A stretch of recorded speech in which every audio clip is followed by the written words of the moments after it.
Hey everybody, this is Grimcat, and we are back again with some more D&D 5th edition in the Shifting City. I almost said Shitty City again, but I managed to hold myself. We didn't have a session last time because unfortunately I was a bit on the sick side. And also double, unfortunately, this time Adrian is a bit on the sick side.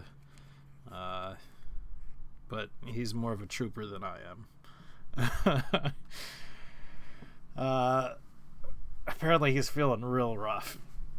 We're going to get into this one kind of quickly, because also, unfortunately, our resident kobold thief has to leave early, so... That's an important distinction. I can concede that. What we're gonna do is we're gonna go down the line real quick and just say something introduction so people hear the sound of your voice. So, Janian, who are you playing today and every day? I guess you're always Janian. I mean, it doesn't quite work if I say your character's name and then ask who you're playing. Fair enough. Adrian, can you say hi? You don't sound too bad. Guts.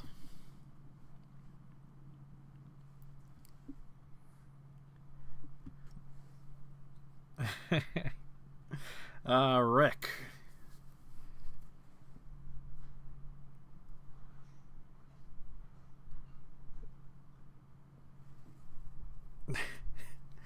And Tadpole.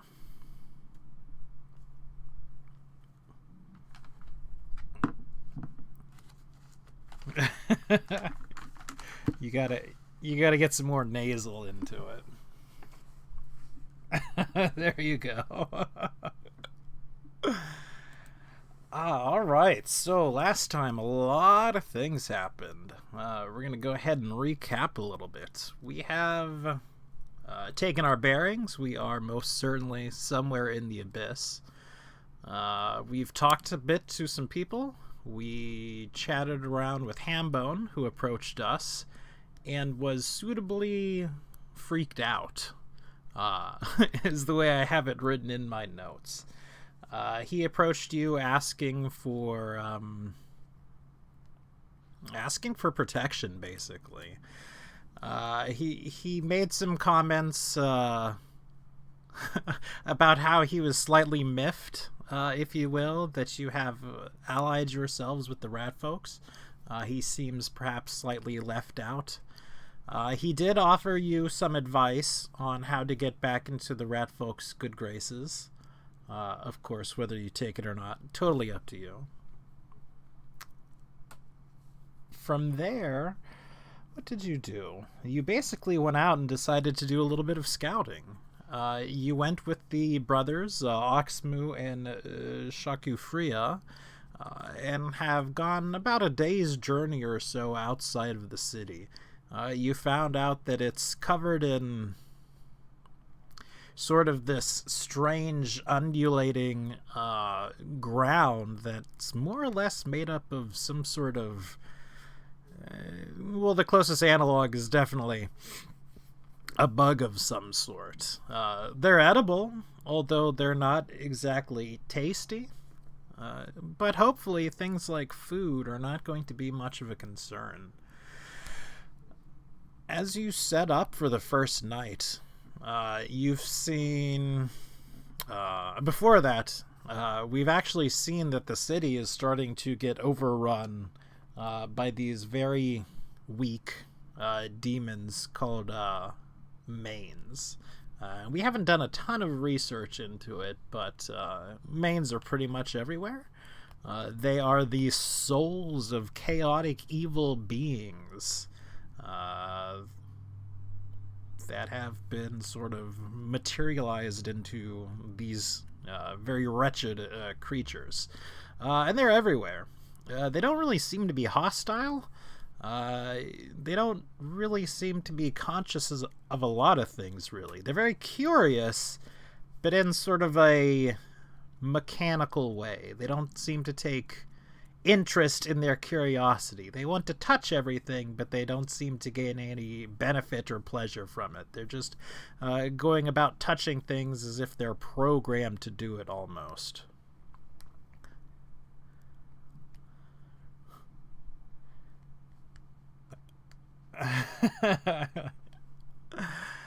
uh, from there, we decided again to go out into the wilderness a little bit to get our boundaries. We traveled about a day. We set up sort of a very rudimentary camp using one of them their Orbi dome protection-y spells that them wizards have. And predictably, not predictably, the two demons that we were banking on being our guides and who were sort of certainly putting themselves out there to be friendly have attacked you. You managed to destroy them without too much difficulty. Although there was a little bit of a sketchy moment there at the end involving guts and giant pinchers.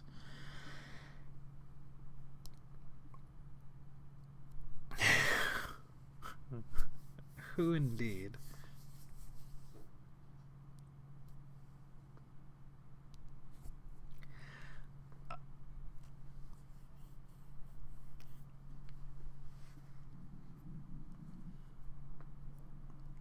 Yeah.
That's an interesting thing that I have never thought about, but now I will think about constantly. So we did find out two things towards the very end. We found out that the landscape shifts in very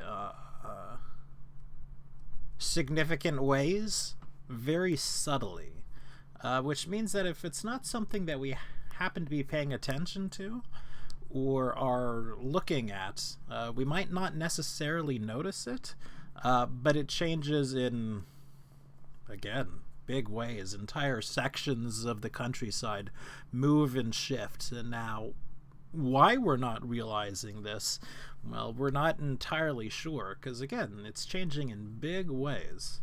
And we have received a talisman of some sort of shaped like a compass, that we know points towards the nearest location of souls. Loose souls not attached to a person. We've learned that said souls are a type of currency here in the Abyss.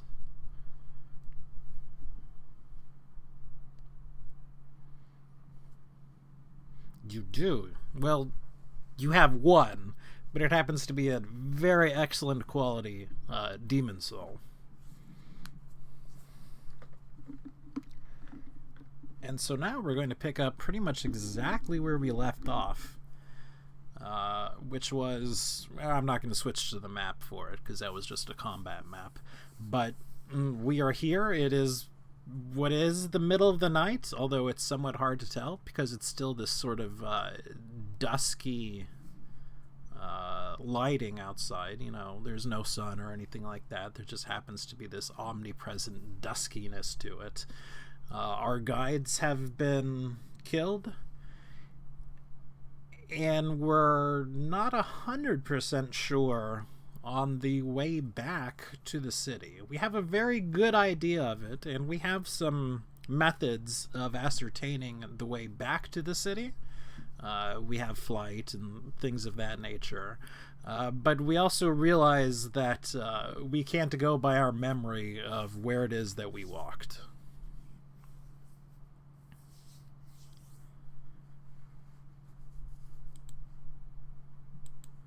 Yeah. Like, a day's not too bad. You know, we're talking only I don't know, somewhere between 30 and 40 miles or so. Probably not even that with the way the landscape moves on us. But either way, long journeys could be a concern.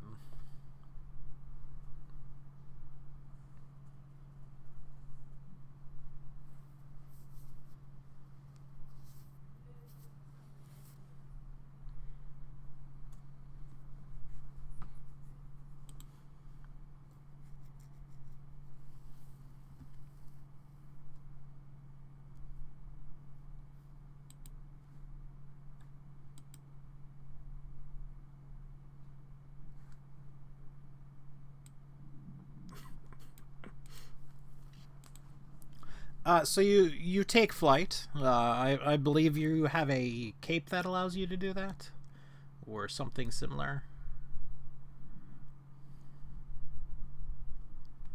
Yeah, you're not bad. You know, you got a flying speed of 60 feet. Yeah, which isn't bad. Without too much trouble, you can. 1 second. Daddy and I are going. We're going to go up to Petersburg, see if we can get in because Social Security is offline for several days. They're working on it. Daddy says to tell you you're in charge of supper. The chicken that we had yesterday, I should have cooked it all up, I think. Check the date on it. Okay. Yesterday was the 21st. I thought it was only the 20th, I think. So you may have to use it. Sure. Sorry about that. As I say, you take flight and you manage to find the city without much trouble. You know, it's comparatively huge, so it's not difficult to see. You can see, again, without much trouble, there are lots and lots of these creatures, these manses, and they're all sort of gravitating towards the city. But there's also some very, very large groups of something that's most definitely not these manses. You can't exactly make out what they are, but they are generally much bigger. It doesn't take a huge leap in logic to think that they are other much larger demons. We're not talking exactly like armies or anything at this point, but there are groups of them heading towards the city. Yes.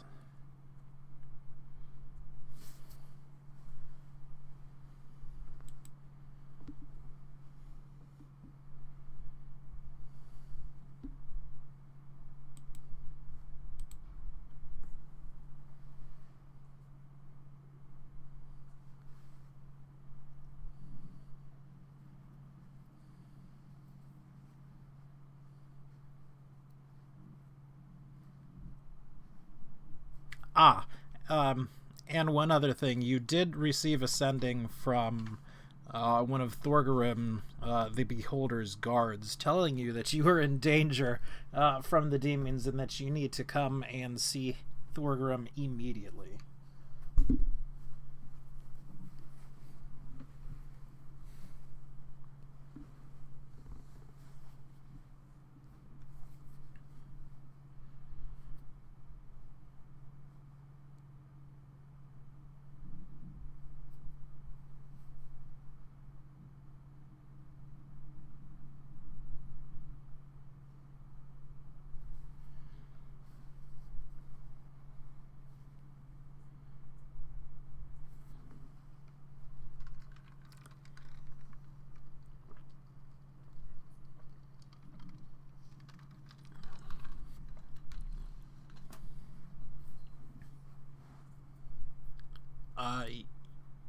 pretty much.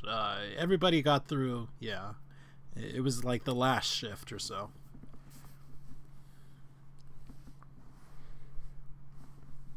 I mean, you have not rest since the fight. This is like immediately after the fight. Sorry.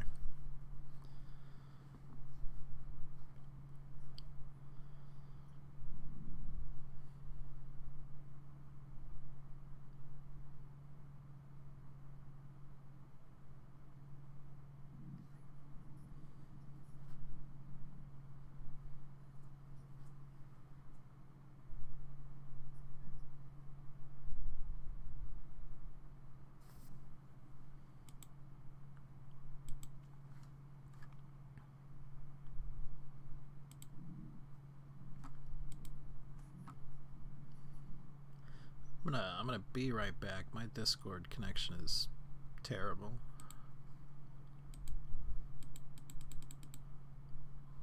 Somebody say something, please. All right, that's a little bit better.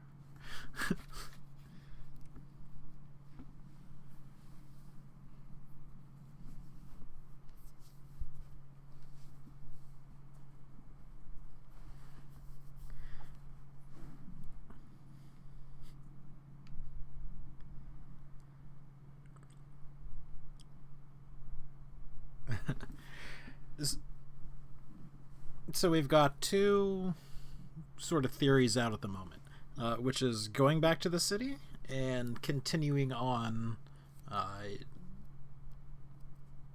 to the location of what was presumably, or at least what the demons told us, was one of the cities of the demons, which...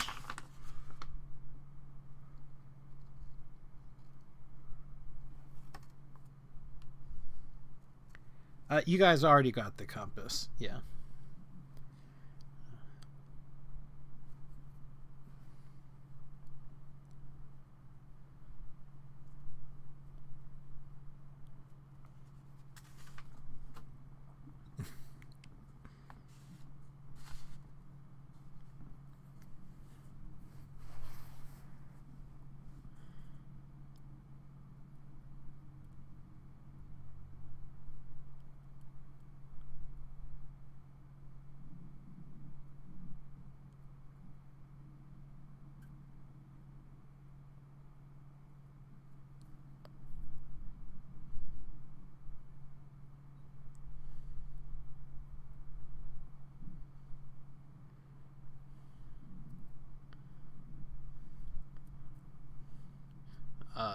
Your vote, Adrian?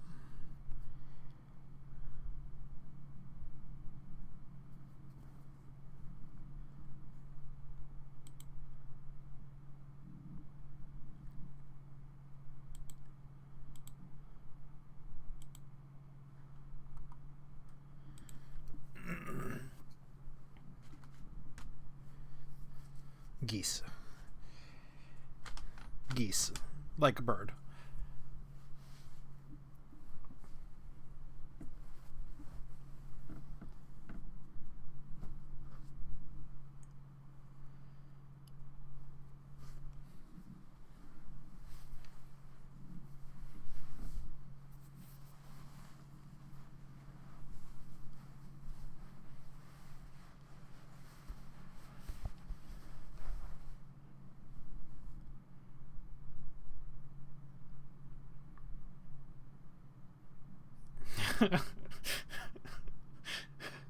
What?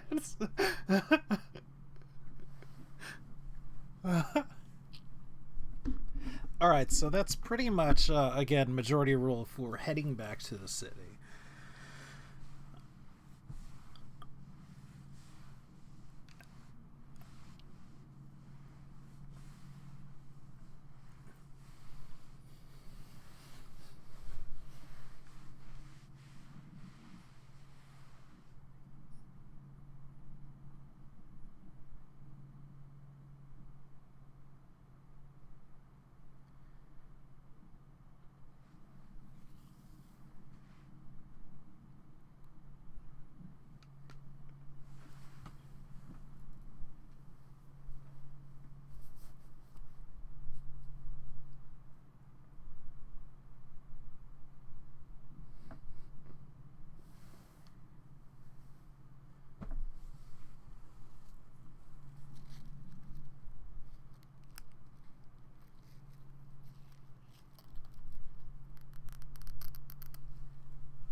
So we're pretty much definitely going back to the city.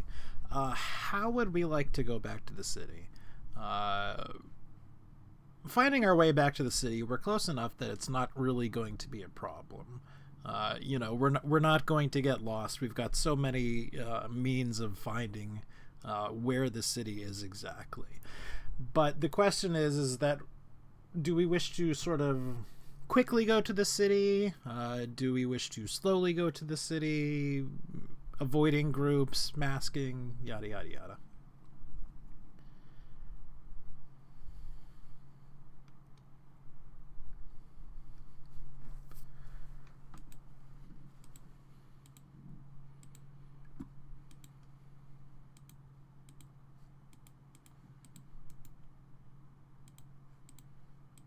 Ugh.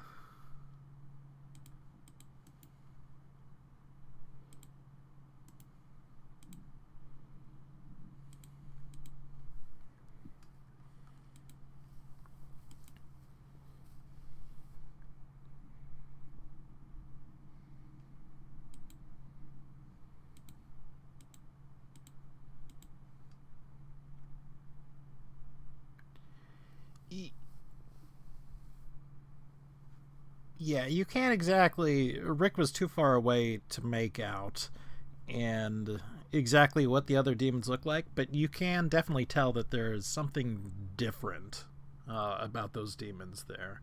So, like, if you want to spend some time and scout out some other parties, you can. But unless you're specifically saying, yes, that is what I'd like to do, I'm assuming you're not doing that.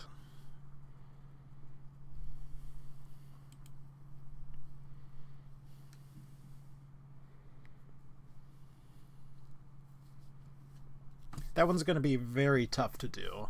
There's basically demons from all over are heading towards it.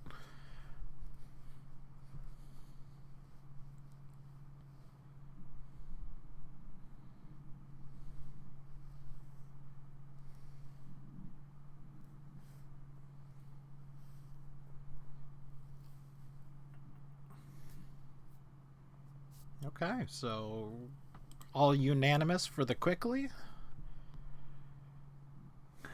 All right.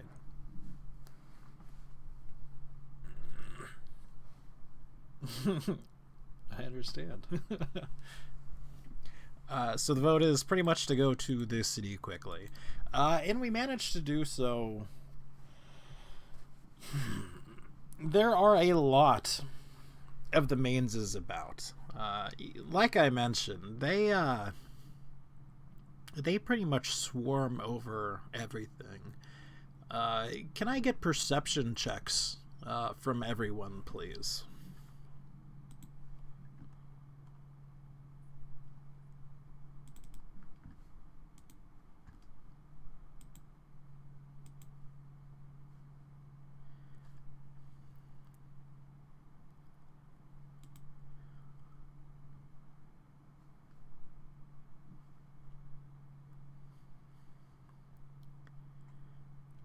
Tadpole and Guts. And Adrian as well, through the owl. You all notice something. No one else does. You are being sort of followed by a group of demons. They're being very, very careful to sort of stay out of your visual range for the most part. But they're not doing the absolute most perfect job of it. And you gain sort of bits and pieces and glances of someone. They're staying behind you. They're pretty much maintaining their speed as well. They sort of look large. They're sort of a shiny black. But whenever you see their arms or legs, they happen to be frankly, a blood red. You think there's only one or two, but there could be several. They're very hard to tell apart.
Yeah, if they get pointed out like that, and you start paying attention, you can definitely make out where they are and what they are.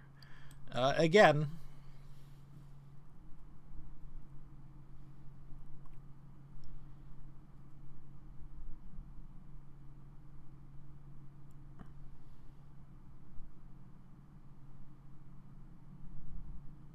tough to tell.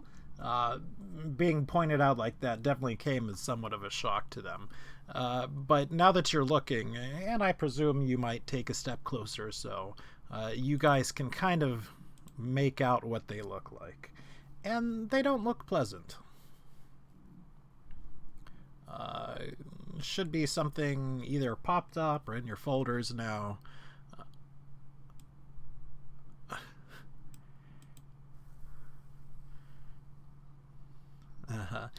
It should be noted that they are armed with spears, and there are at least two of them there. They seem to be keeping their distance from you now that you've sort of pointed them out. One of them sort of, for lack of a better term, waves at you, puts his arm up high, and it definitely makes a motion of, hey, look over here.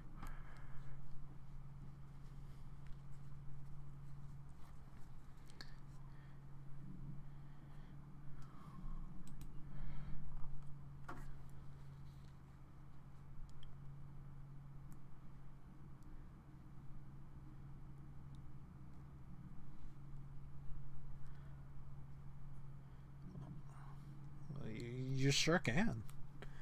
Uh,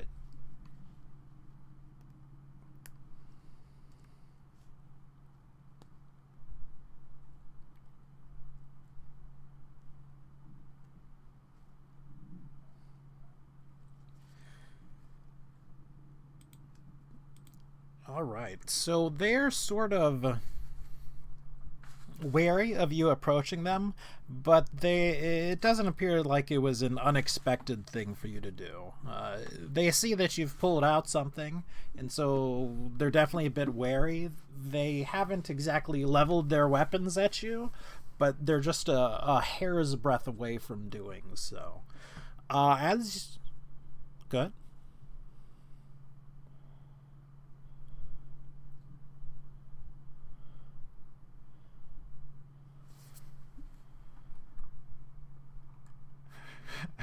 I mean, you can, sure, but whoosh.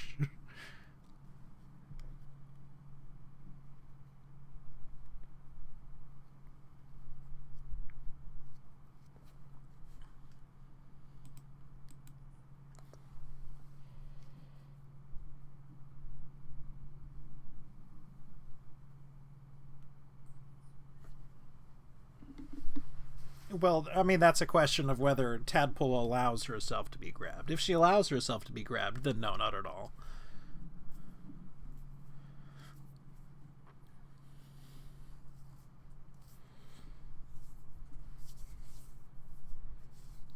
Mm-hmm.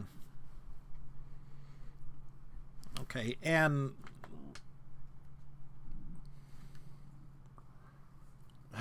in Rick, seeing this and knowing that this is happening between them, do you still continue forward? Or do you stay back as well?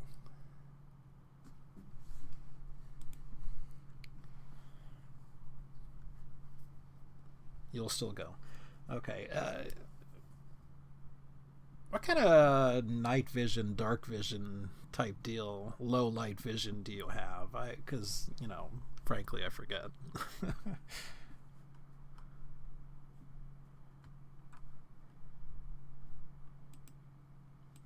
I think like most everybody in the party does, but I'm not entirely sure.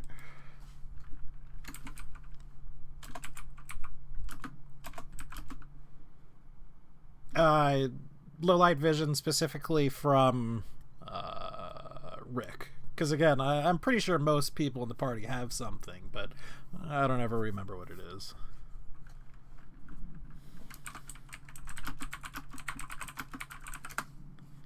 Like, but just what's the range on it? On Rick specifically. Yeah. Yeah, that's what I figured it would be, but I know some people have... Yeah. So again, you see about two of them right up in front, and they're sort of... There is a guard, and I'm just going to go ahead and move you guys, or at least Rick, onto as well, if I can ever find Rick. Past Rick, you can see... That's not the right one. Several more of them. And you also see something else. You see that there are several other types of demons that you cannot exactly determine what are, that are sort of shackled and chained. They have these manacles on them. They have this chain running around over their necks. And there's 4 of them or so in a line. They're gross as well. They have sort of the almost half-melted look that you've seen from some of the Mainses before. Their bodies are disproportionate. They have long, sort of snake-like and rubbery appendages. They don't, again, look present. In their hands, it looks like they have mouths, and these sort of mouth hands are gnawing at the chains, rather ineffectually.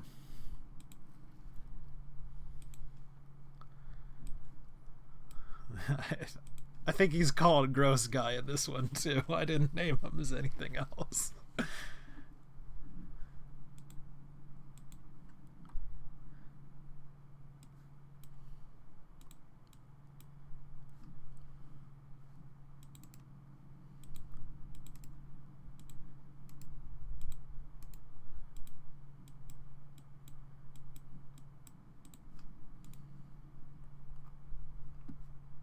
Mm-hmm.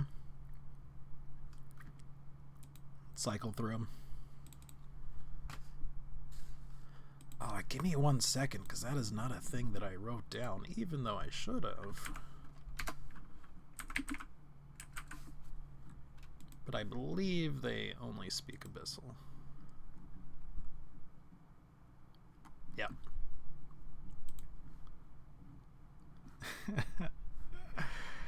So yeah, you approach them and you call out in some way, shape, or form, and they call out to you. And then there's this sort of back and forth as you're trying every different language, and they're obviously trying just the same language over and over again. Eventually, they sort of wave the rest of them forward, and they approach. Everyone else can move their tokens on as well, somewhere. Preferably behind Rick at some point. And they sort of spear tip push these manacled and chained other demons forward. And then they gesture to them and do the universal sign of money by rubbing their fingers together. Even though it's, you know, not a currency they use. And then gesture again at the manacled demons, and then gesture at you.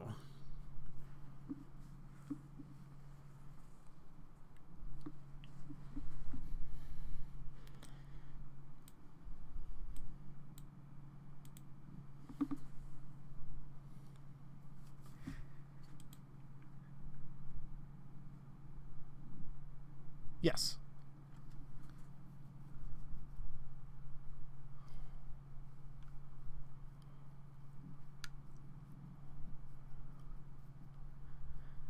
I would say that Thieves' Cant is not a universal language.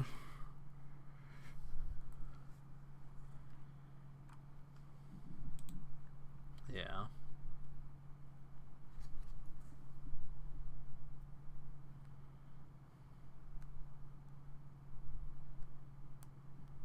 Yeah, it's a little...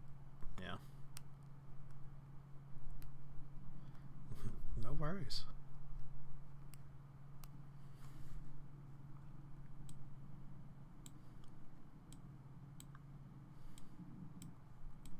Again, the ground is more of these undulating bugs and whatnot. It's stable.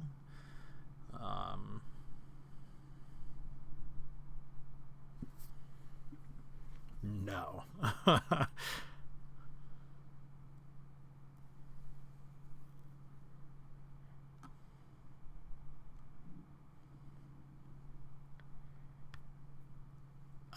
Adrian does have access to a tongue spell. Again, Adrian's not talking a lot because he doesn't feel well.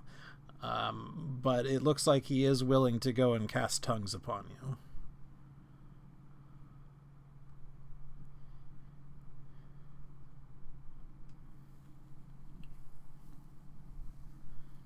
Oh, he touches his tongue.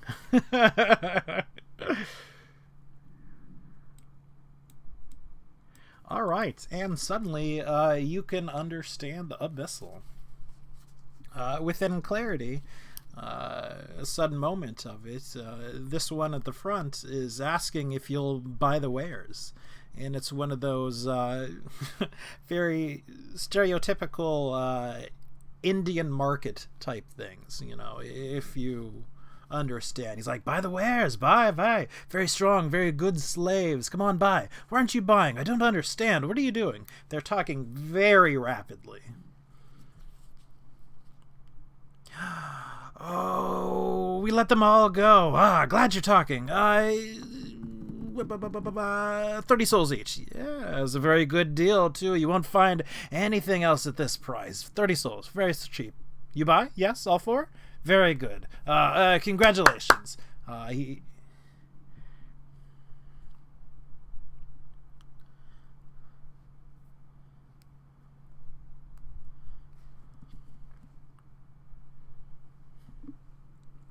Very quick, yes. Then we buy, we transfer ownerships. Very good. Things go excellently.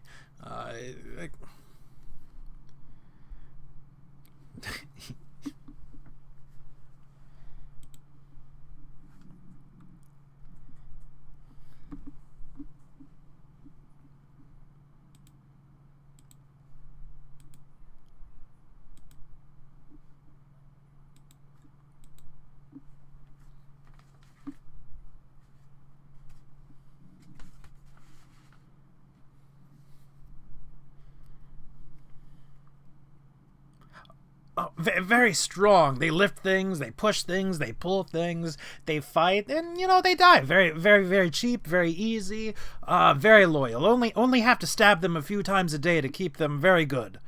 Very cheap deal, no problem. Come, you buy, yes? How many? 6? I can go get more. Just a matter of time. Very good. Congratulations on your new purchase.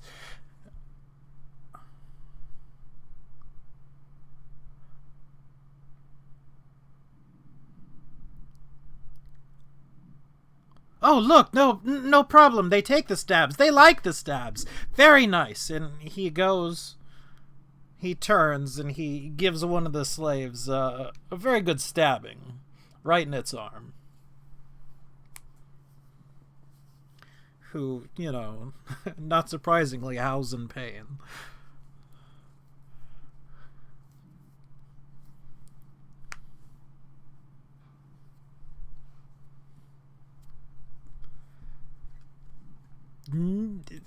That's a very tough one to tell. He's not exactly muscular, but you do know that demons sometimes have strength disproportionate to their looks, as it were.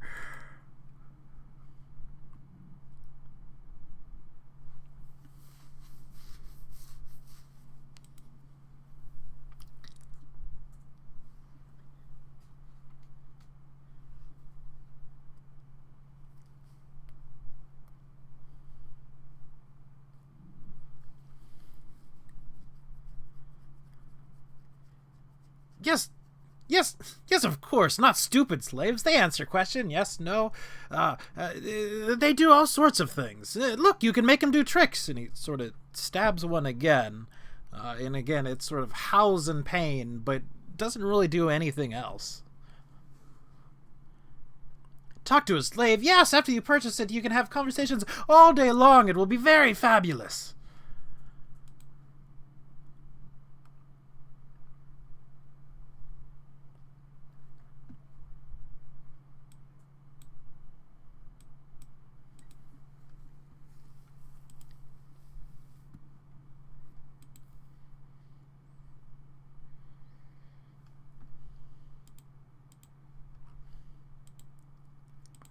Yeah, it's been... let me see how the spell works real quick. Yeah, you can speak. Yeah, we're good. You can speak in a language they can't understand.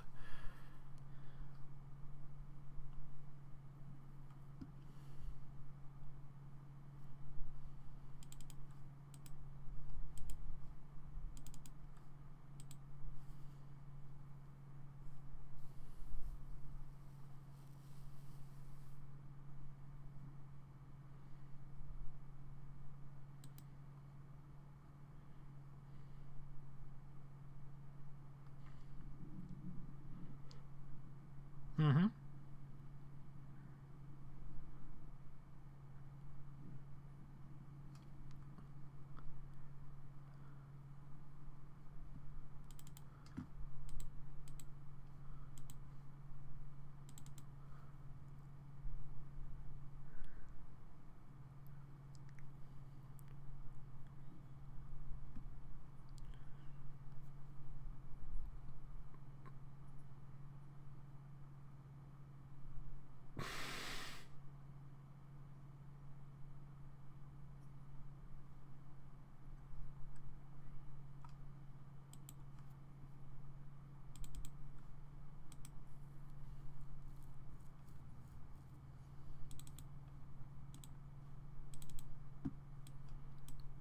Did not see where you were marking, unfortunately.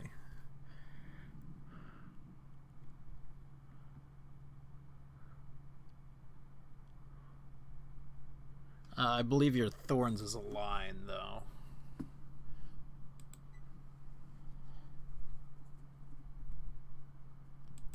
Huh.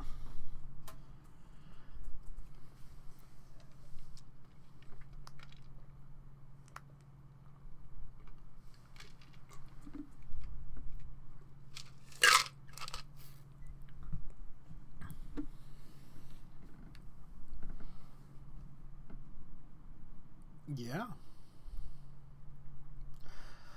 Okay, so only one of you gets the first attack. Like, the very first attack.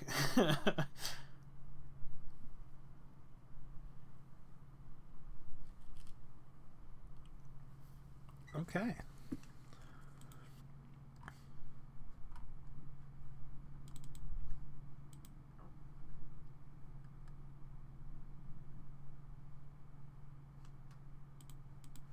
All right.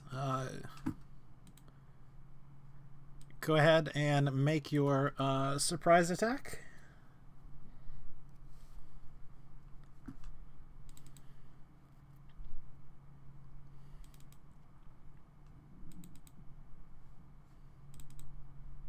Both of those are hits.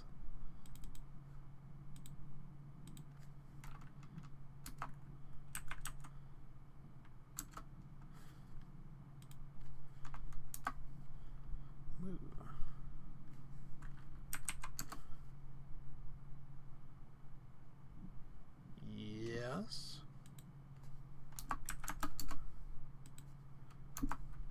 Yes, you can.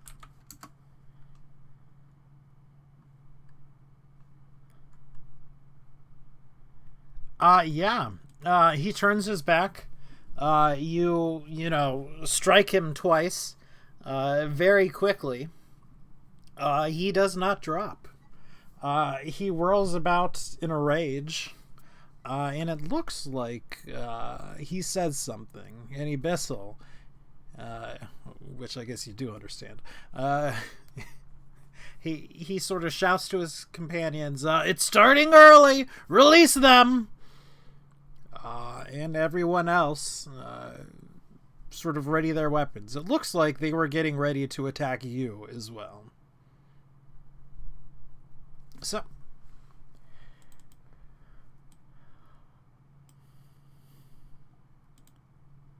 pretty much.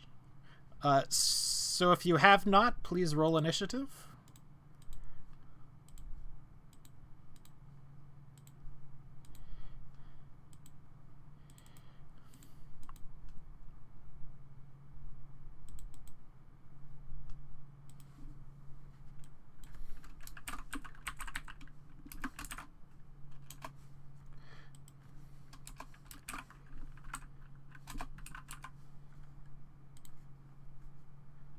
Give me 1 second.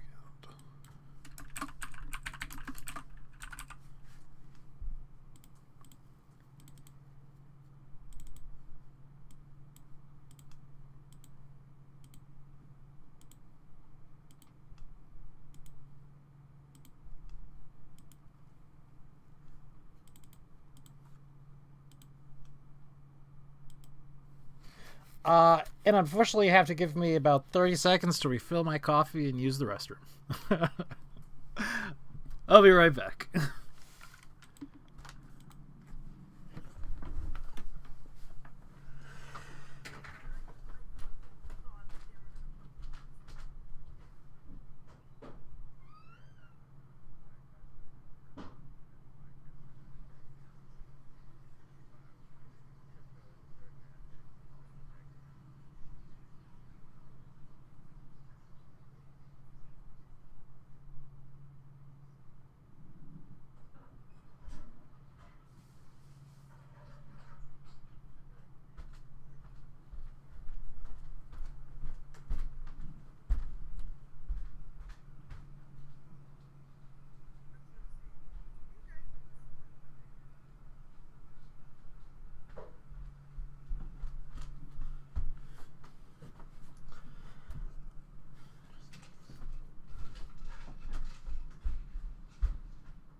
I poured my coffee, set it down in the other room, and then left without taking it with me.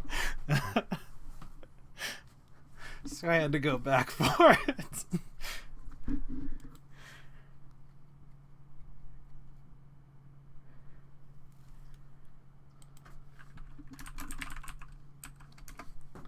Okay. So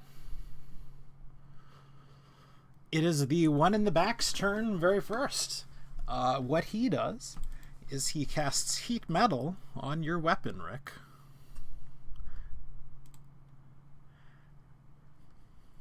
So I need a Constitution saving throw. You are only looking at a DC 11, though. Ignore the attack.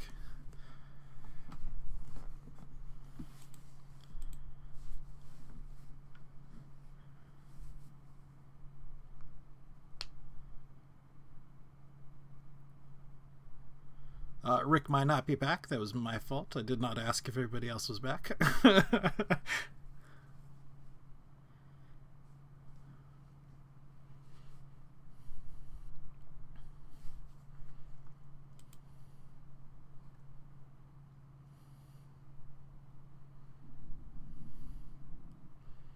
think he did.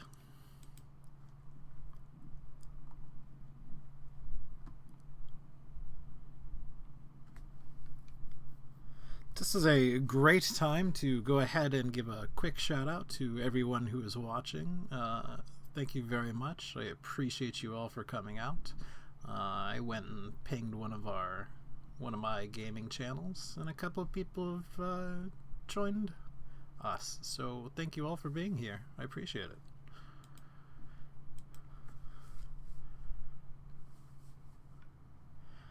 And Adrian can't talk.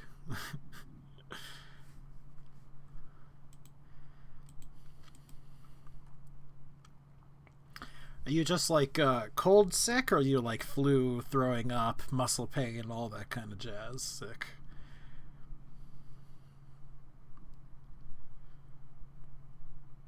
More flu. Yeah, that sucks.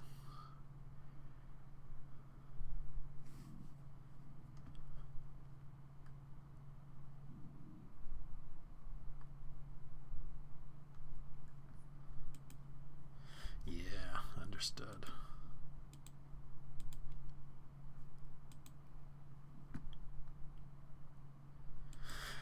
Man, again. You're back? Awesome. The one in the back, which is this one right here, has cast heat metal on your weapon. So I would like a DC 11 Constitution saving throw from you.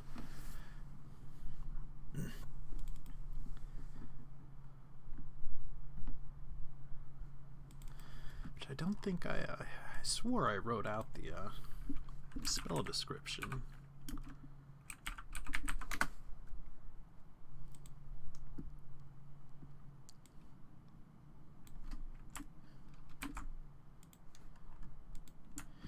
But apparently I did not, so I will simply copy it here. You take 2d8 damage, but you are firmly resolute in gripping your weapon. You do not drop it at all.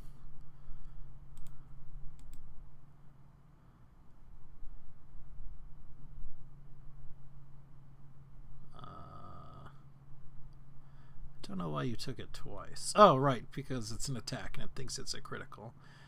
Yeah, you take 10 damage.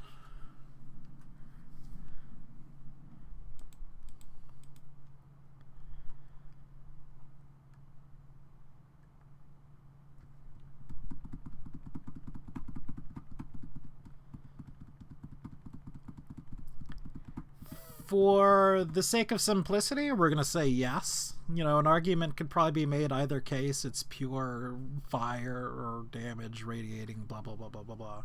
But again, for simplicity's sakes, we're saying yes. Does it? Okay.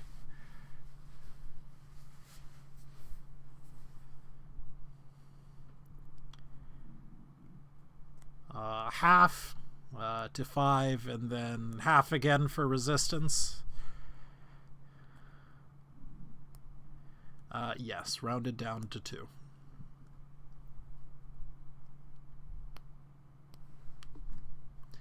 That will be the entirety of its turn.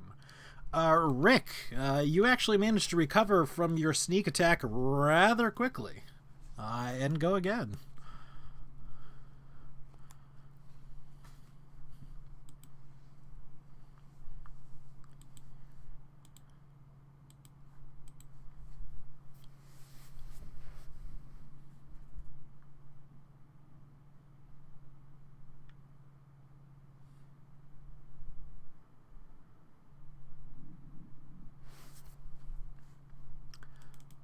The first one hits, the second one does not hit.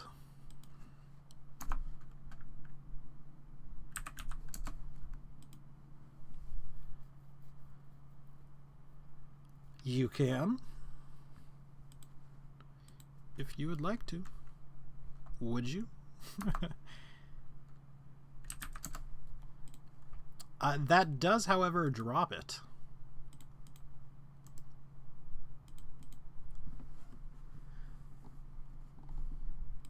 The skeletons.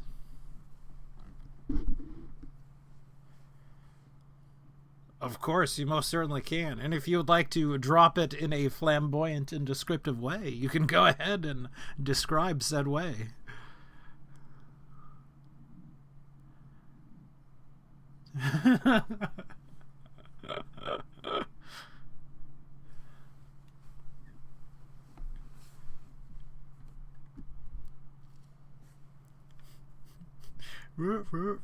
I can't do it. I used to be able to when I was younger. Of course, I would have to shout to do it. But yeah, I get it. You raise your axe and you roar triumphantly.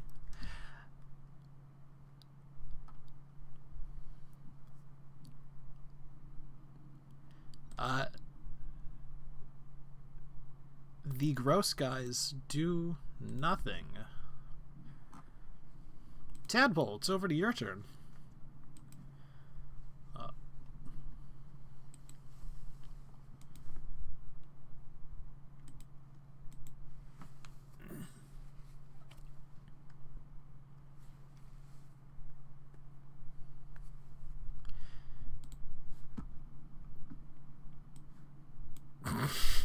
There's actually a whole lot of other people here, too, aren't there? Mm-hmm.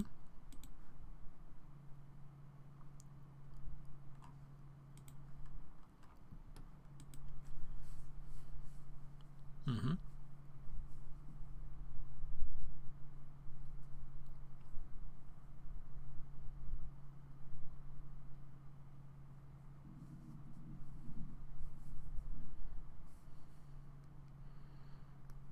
Yeah. Very nice.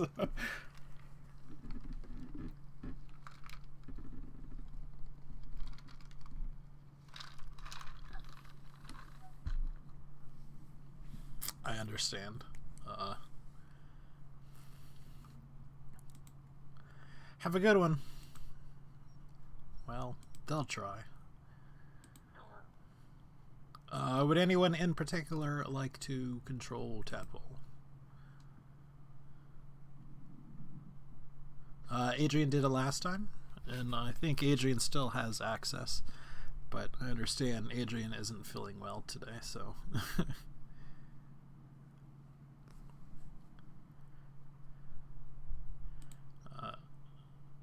Okay.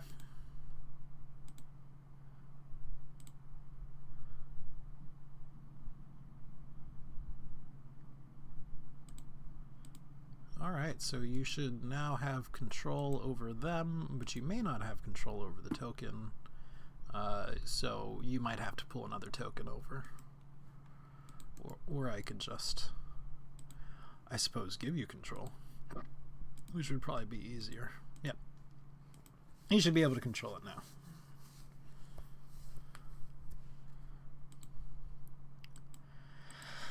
No, I see that too. You may have to refresh. I know I'm going to. I think it has something to do with Dee Dee leaving and then coming back. Yeah. Yeah. Yeah, me too. I should probably roll something for them, huh?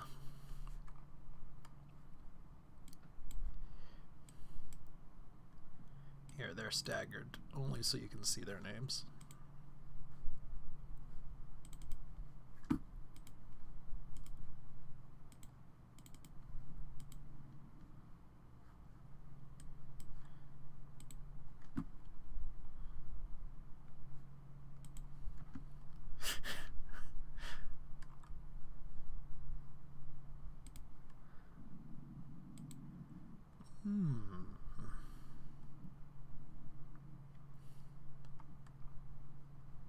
I think I lost the Hag's character sheets. Maybe not. Well, there's one of them. It'll do. Again, they're not really doing anything unless absolutely necessary, but still.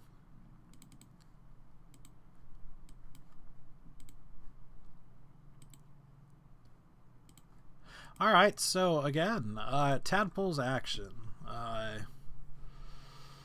He was saying something about shadow stepping in. I'll be honest, I have not read any of your character sheets in quite some time, so I am not entirely capable of what you are conscious of what you can all do. Apparently he did summon the water elemental, so you do control that on your turn as well. And I probably need to get you access to that as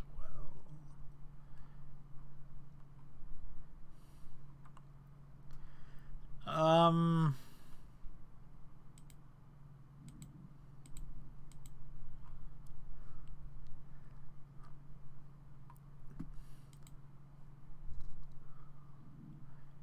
Like, you can't summon it on them, but I'll let you summon it anywhere within 10 feet of yourself. Also, man, I gotta organize better.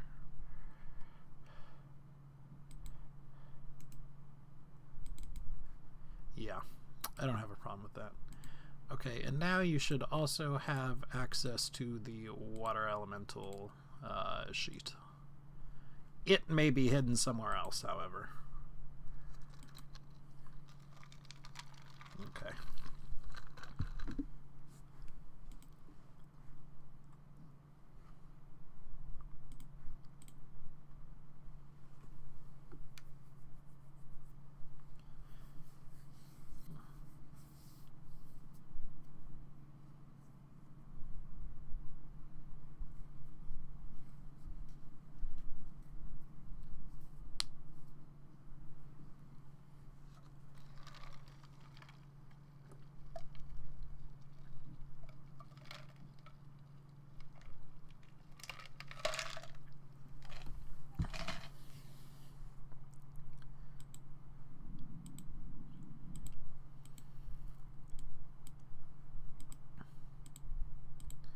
I'm going to move that back in a second, but...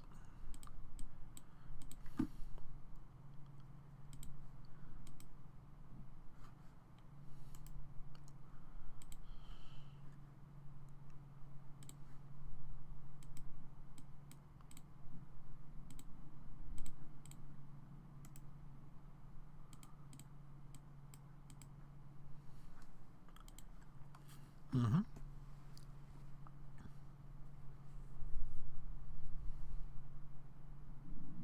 Ooh, only the 17 hits.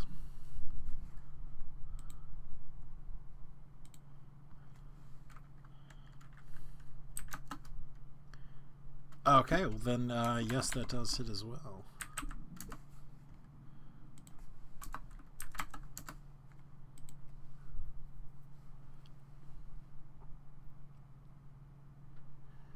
Yeah, that's monks for you.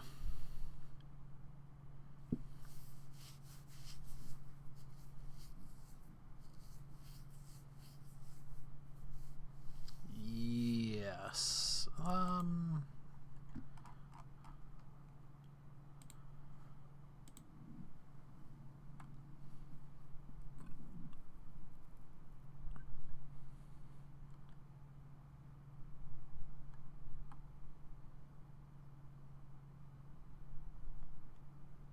All right.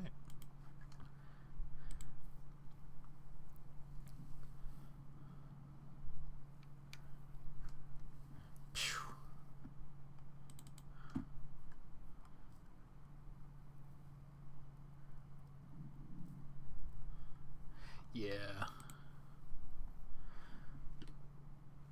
All right. Let's see. This one right here is going to move in, and is going to attack Rick. And all my sheets have disappeared. It is going to first use a special ability called Weakening Gaze. So a Constitution saving throw of DC 13.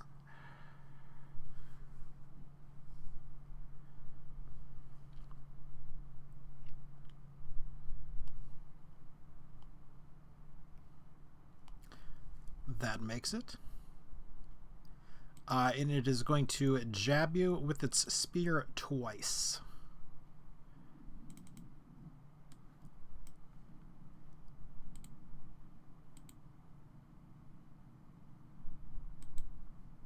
So, total of 7 damage, I believe? Yeah, unfortunately, I did spell it wrong in the handout. I can change it.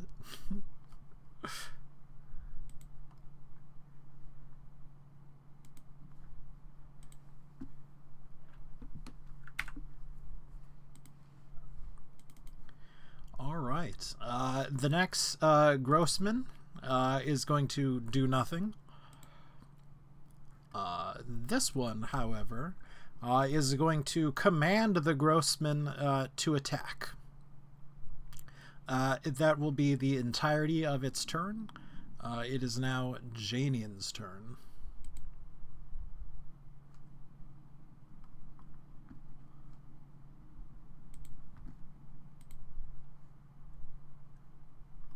Gross guy, excuse me.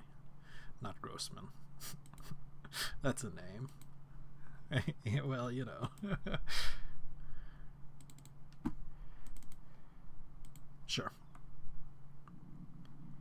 Against which one, I'm sorry? The one next to Rick? The gross guy. Okay. That's a hit.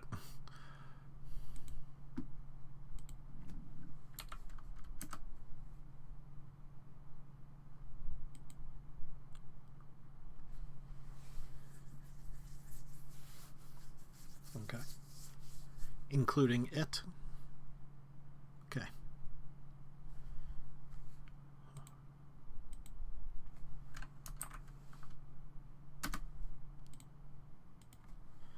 Yes.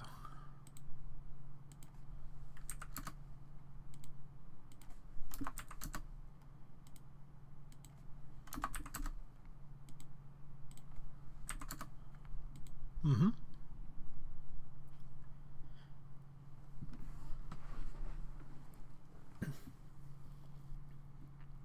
All right, Adrian, it is your turn. Did we skip over the skeletons?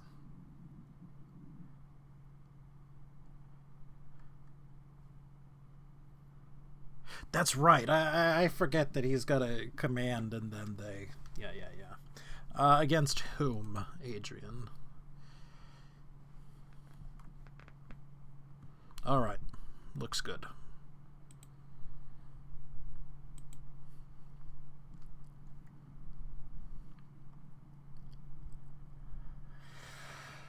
That's one hit, I'm afraid.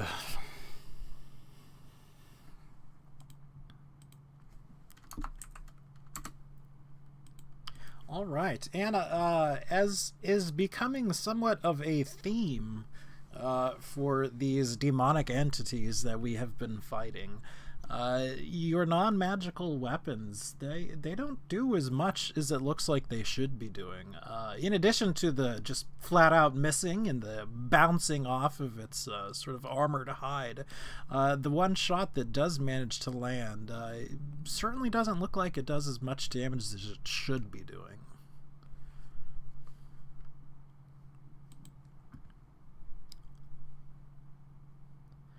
Okay, this one's turn right here.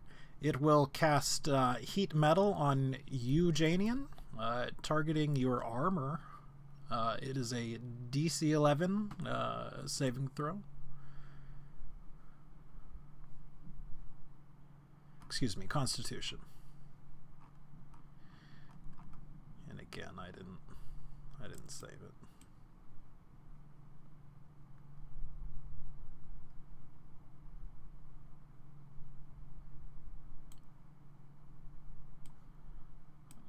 Okay, you do not have disadvantage.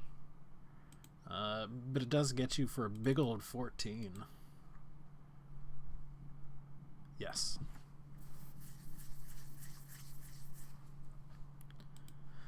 Guts, it is your turn.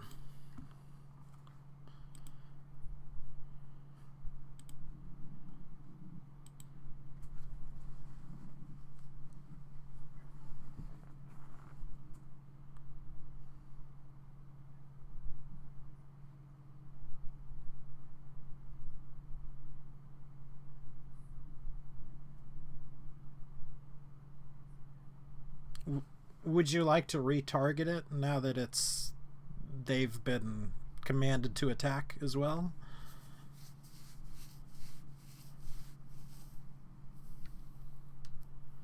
As you strum out All Star.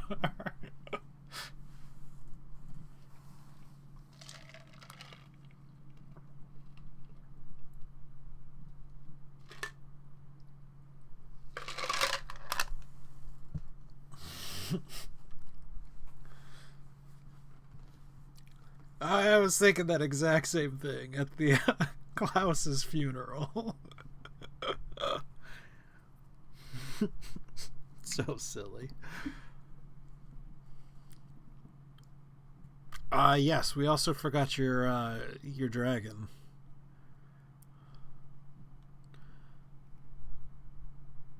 Reginald. You know, I don't think. Where is? I think I forgot to actually update Reginald's sheet. I don't even see him.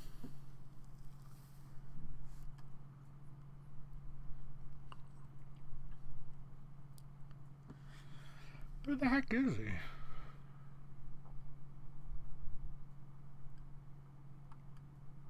I guess I didn't make him a sheet. Okay. I know, right? Give me one moment while I grab our disgusting shadow crab creature.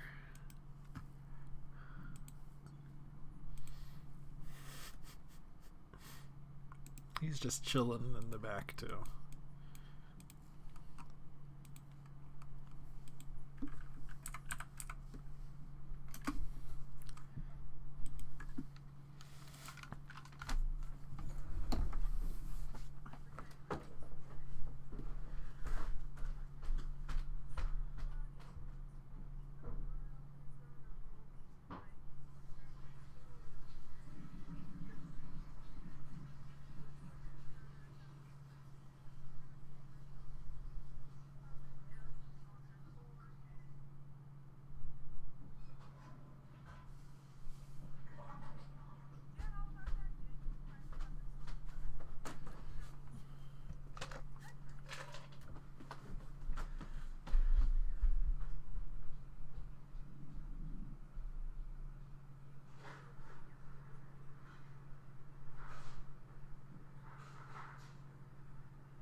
Okay, 78, and they need a dexterity saving throws.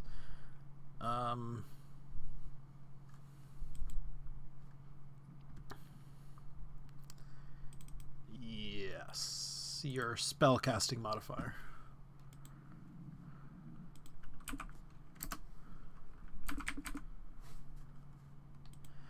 Again, this is a thing I didn't write down. I do not remember if they have magic resistance.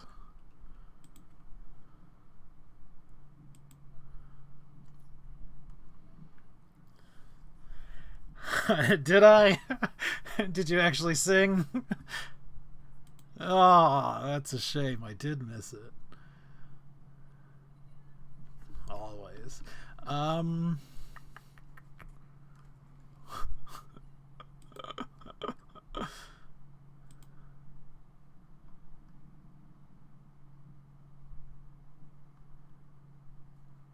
They do not have magic resistance. Alright, so the Babus are doing straight dexterity checks. Against 15, you said? That is from the left one. That is the only one that was actually hit by it. The gross guys, however, do. So again, starting from the left, going to the right. That's a miss. That was also Constitution, but we're still saying it's a miss.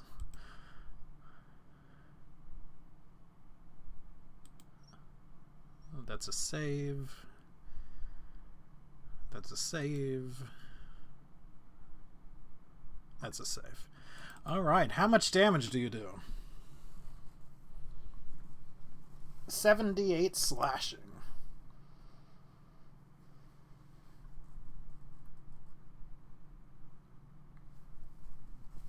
Alright, he takes full.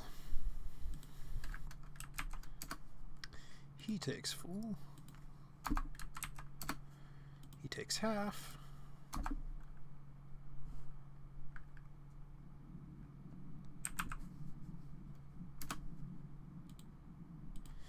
He takes half. And he takes half.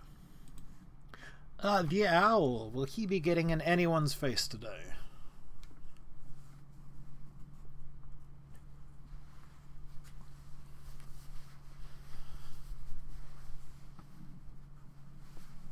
Ooh, so cold. Alright, I'm assuming the owl is not. Whoop. Hello? Am I still here? Okay.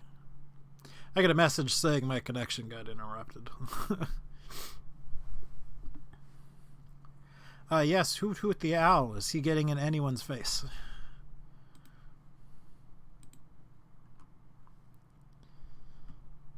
Okay, getting in him. Alright. It is the one in the back's turn.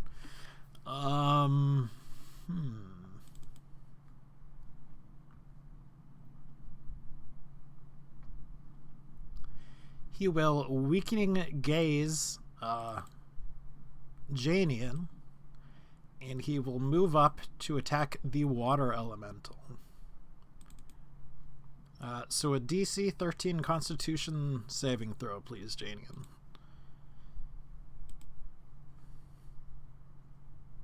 No worries.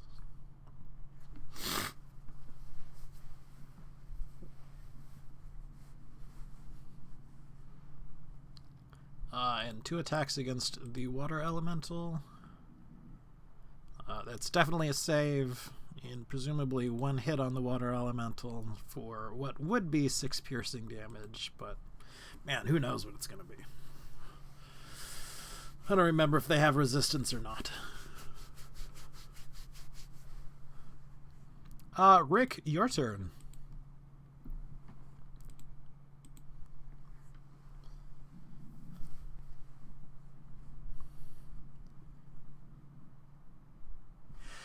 Oh, excuse me. This one does continue the heat metal against your weapon, Rick. It is 2d8 damage again.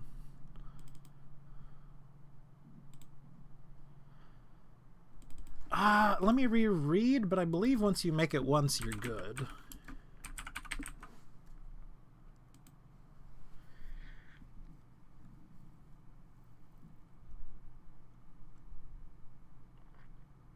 Each time you take damage from it, so yes, you will need to make it again.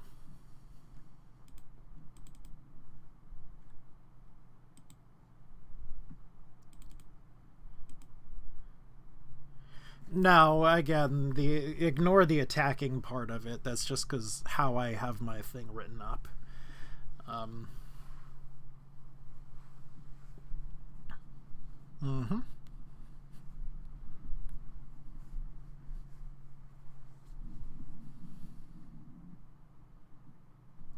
You hold on to your weapon and you take 1/4 of 7, I guess. I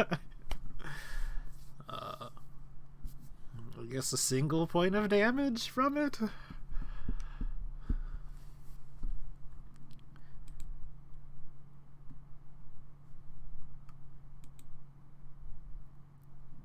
Yeah, he wouldn't negate it, I don't believe.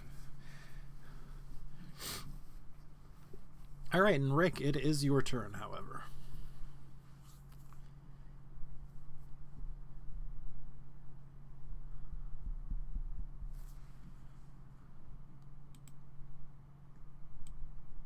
Ooh, there is one thing. Hold on 1 second.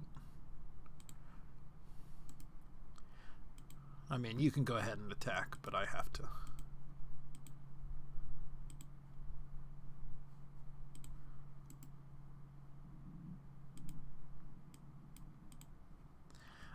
Yeah, those are hits.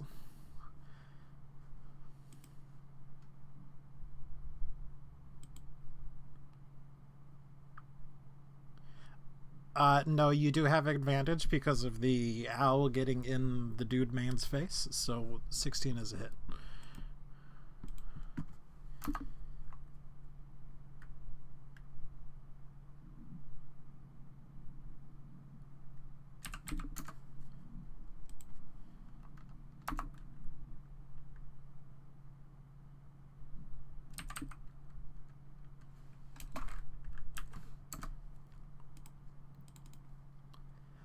Which is actually enough to drop him.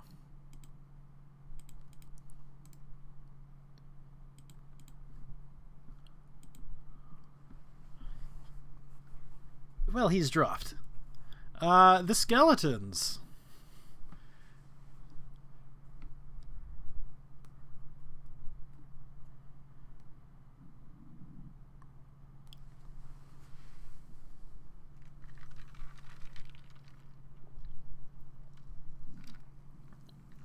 Against whom?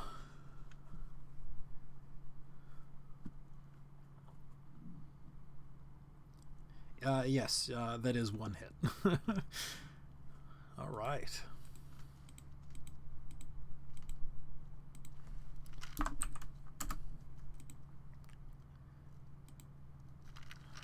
All right.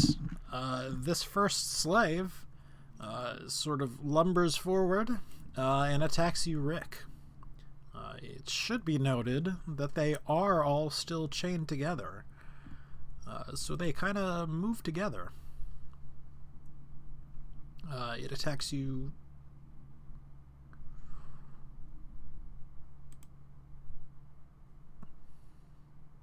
the once, and I actually have to rename this one. Did that hit? Okay. So that one hit for 5. And then sort of the mouth in its hand attacks you.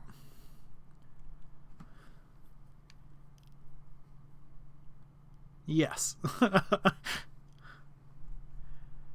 Does the 14 hit?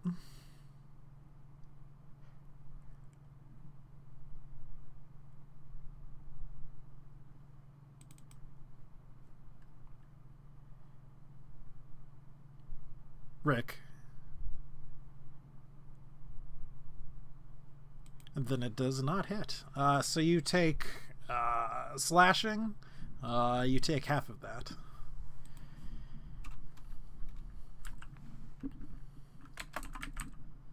Always rounded down in the case of PCs.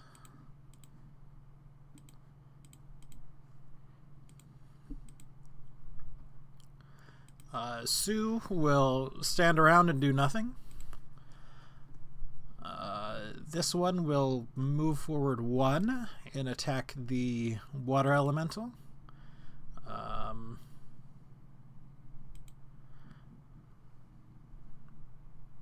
Presumably that hits, and then it also gets the bite as well.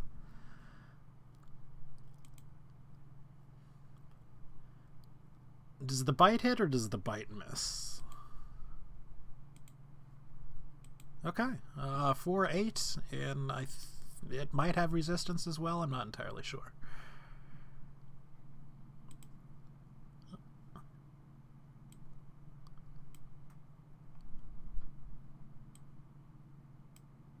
All right, this one comes in and it attacks Rick again. First with its sort of gross claws. And again with its bite.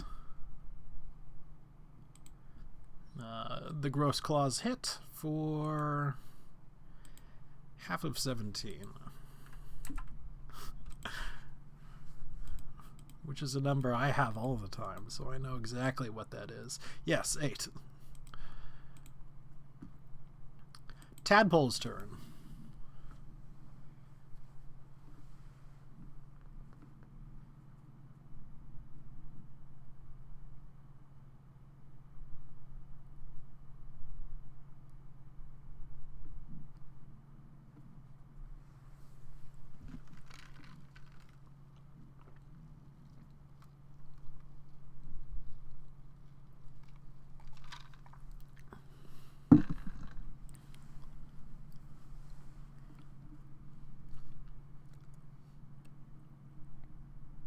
Okay.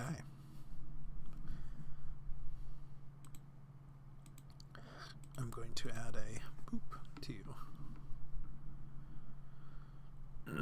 And again, Janian as Tadpole.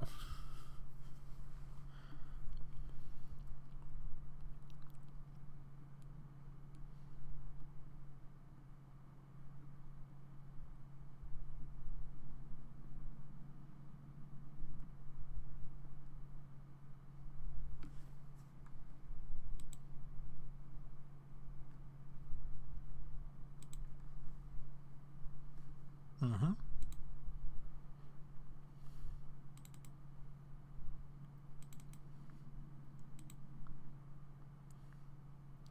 Lucky number is 16, so that is 2.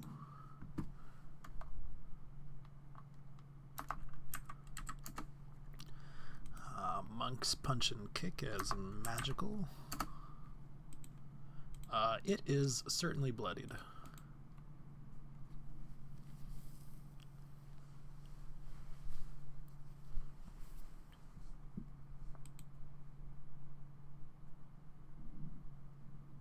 No.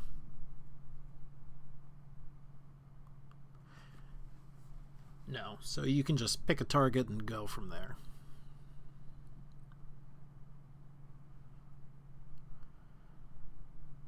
Mm-hmm.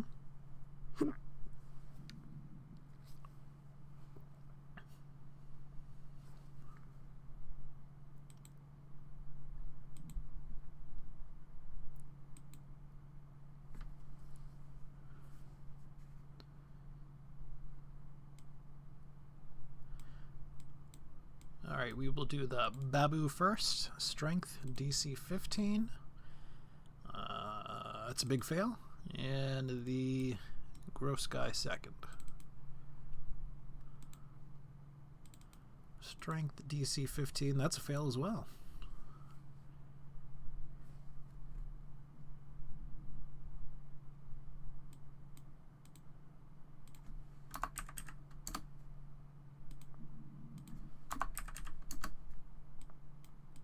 Alright. Zoosh. She begins to become concerned as she can see, well, you know, Rick getting sort of the snot beat out of him. She will move forward a couple, and she will chuck a couple of javelins at the one that was attacking Rick. Whether she hits or not, yeah. She actually only threw 2 as well. She does not hit.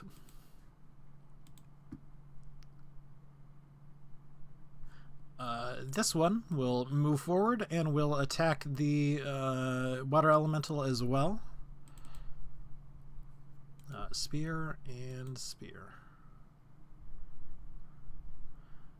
As well as use Weakening Gaze on Rick. 1 spear hits for 6 damage. Yep. And Rick, that is a DC 13 Constitution saving throw from my friend.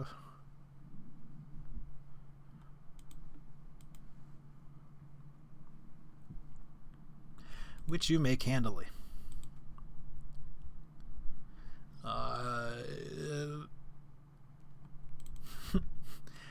This gross guy is going to attack the water elemental since it's in his face. First with talons. And does that hit? 16? Okay, and then again with the bite.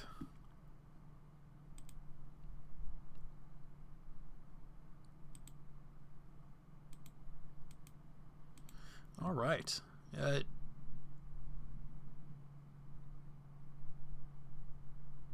Janian, it is your turn. You are no longer under the effect of the heat metal. Because that was, I believe, this one right here.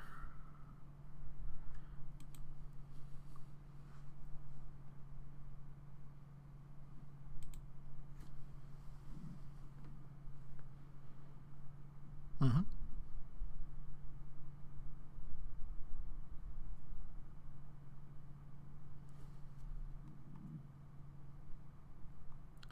You can. You would be taking an attack of opportunity from this man.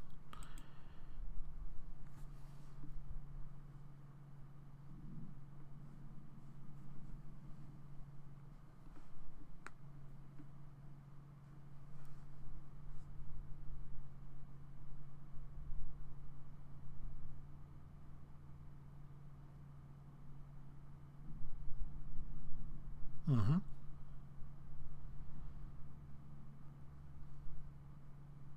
I know, right?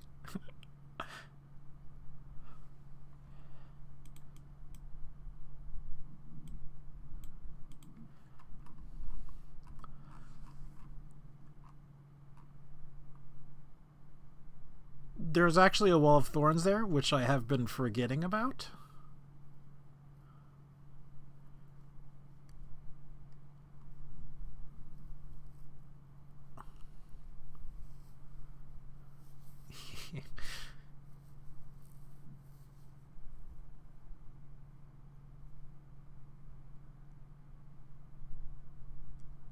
One moment, I'm reading the thingy-majigger. Yeah, they were supposed to take some attacks. You can keep those attacks. I have no problems with that. Against the gross guy, I assume.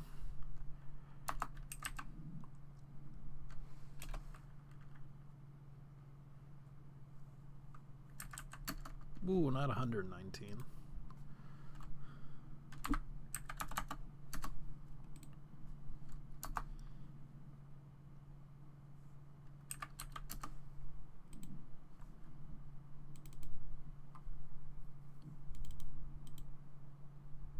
He is bloodied as well.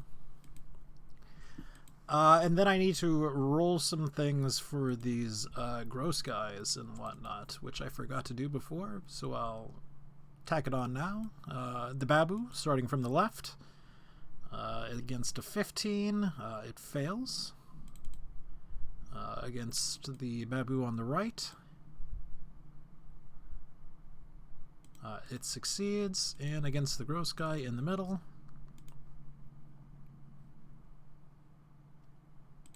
it succeeds.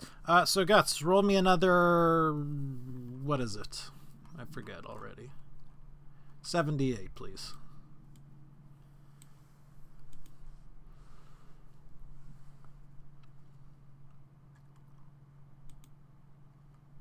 All right.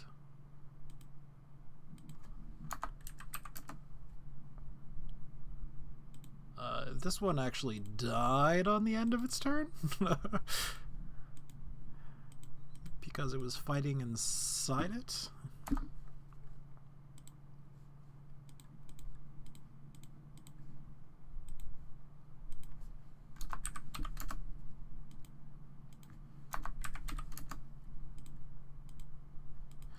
All right, Adrian.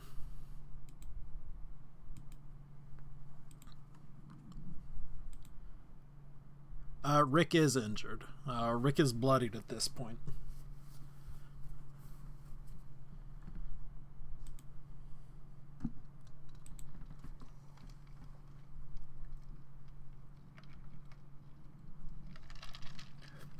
Bless you.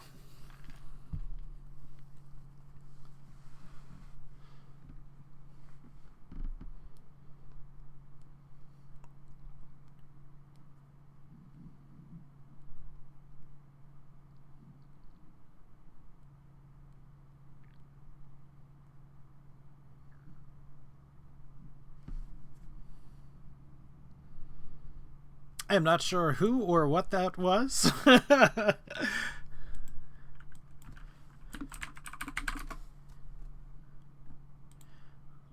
that is the shatter spell, in fact.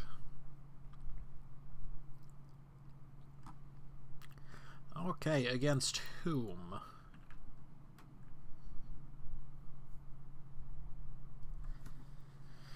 Right there. Sounds good. So that'll be targeted on this one. If you do, that would hit Janian right there. You could target it 1 over and not hit him.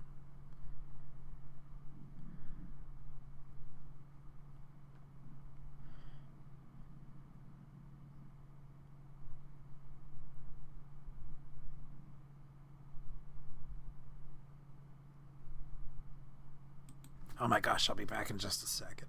Like, this coffee is like, it's such a blessing, and it's also my curse.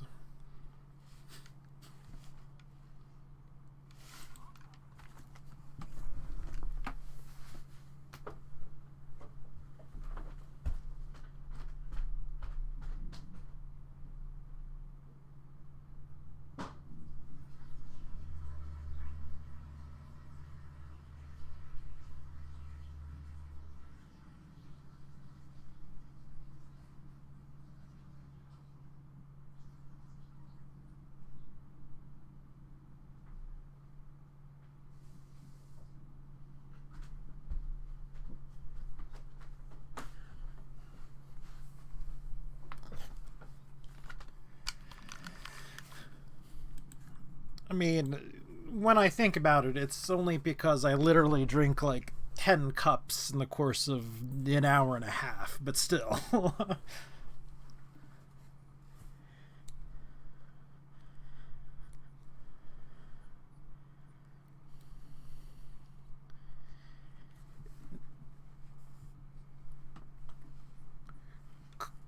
Yeah. Coffee used to really do that to me. Like, I would drink 1 cup and then be in the bathroom for, an hour. But as I got older and as I started drinking it more and more, it doesn't really.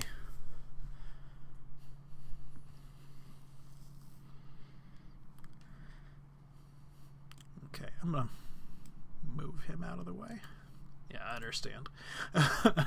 It used to be the exact same way. We're going to start with the baboos, working on the top left and working their way down. It is a Constitution saving throw. They do not have magic resistance. One of them makes it. The other one fails. Top one fails, of course. And 3d8? No, it is 4d8. You cast it as a level 3. Would you please roll that damage, Adrian?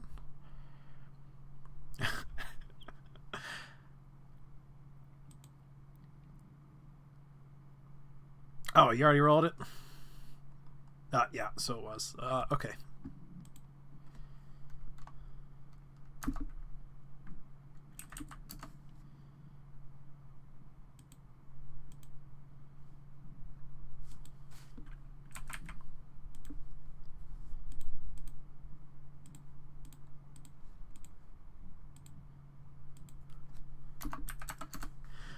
And the gross guys, starting with the top left, working its way down.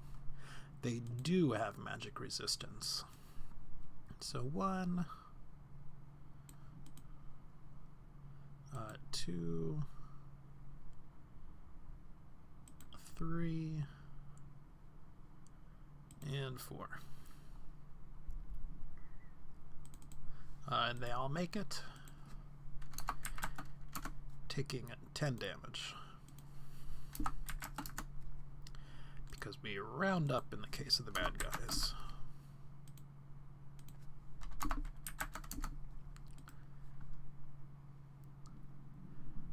And none of them are made of inorganic material.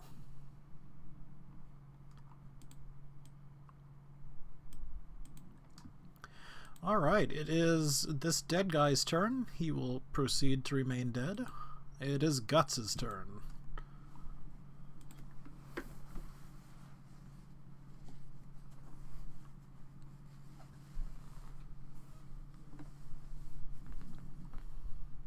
Mm-hmm.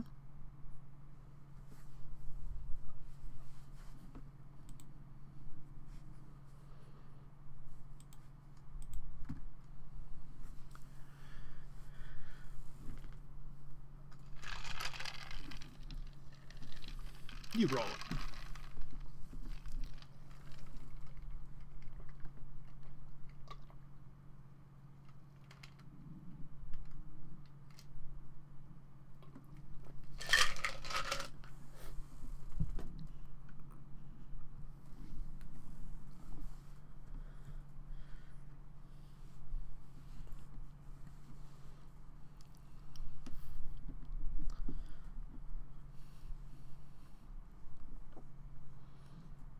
Mm-hmm.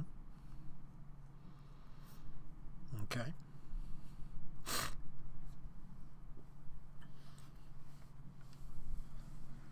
That's a hit. That's a hit.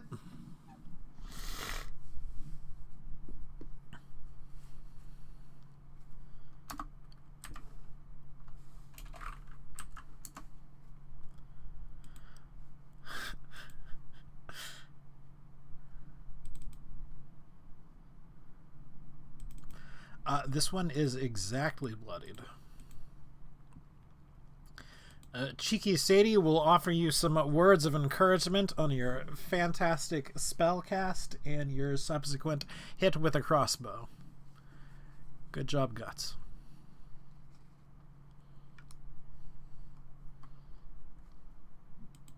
The owl. Going to get in anyone's face?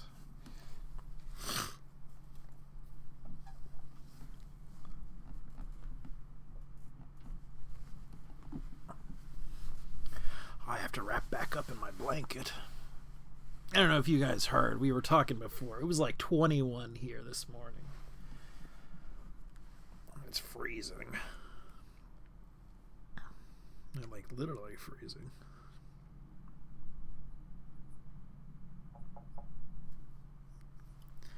It's 39 right now. It hasn't been this cold most of...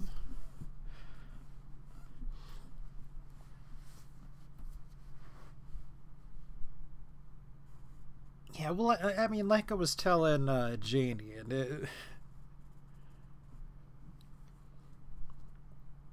32 and below is freezing, so... You know.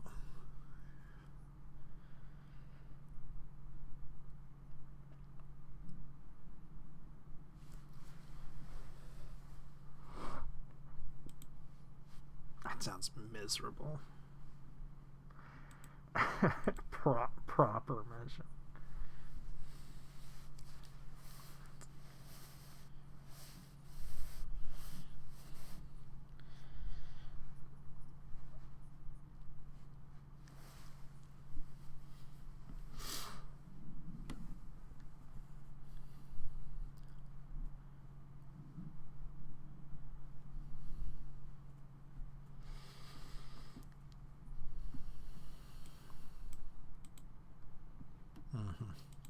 All right. It is this person's turn. He will...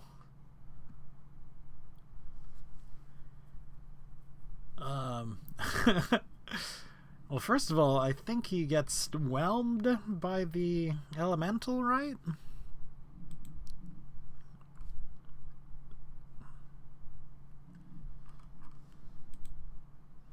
Okay.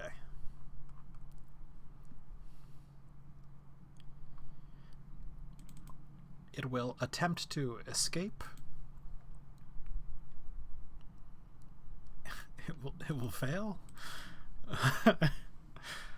And then it's grappled, correct? All right, he's not going anywhere, so he is going to attempt to attack with a disadvantage against the elemental.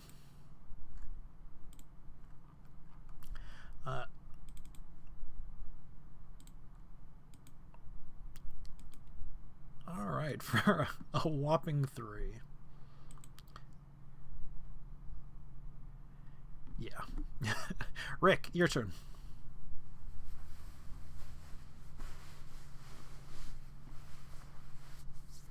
Mm-hmm.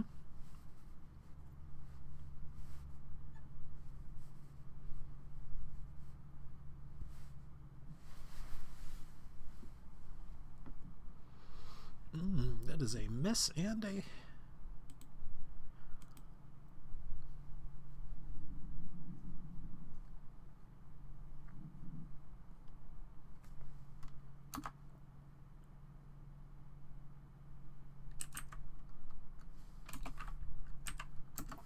Okay.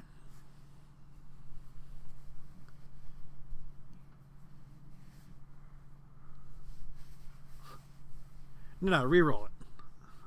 Yep. There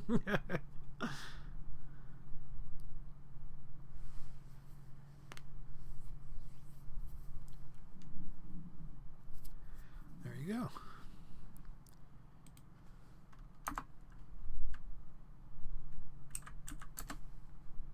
All right, as I mentioned, he is way bloodied.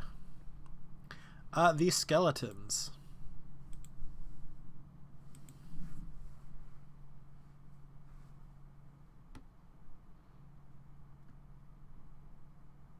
Okay,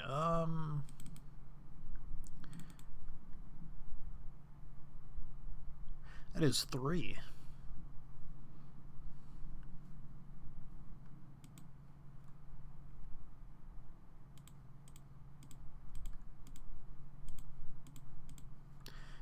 For a total of 14.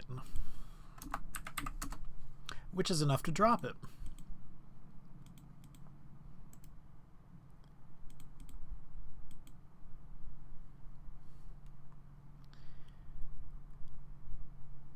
Sue will also comment on your amazing prowess in Battle Guts. This one right here, which is behind the water elemental, will attempt to break free. Will succeed. And will attack Janian. First with the talons. Does a 24 hit? I ask because I'm actually not sure.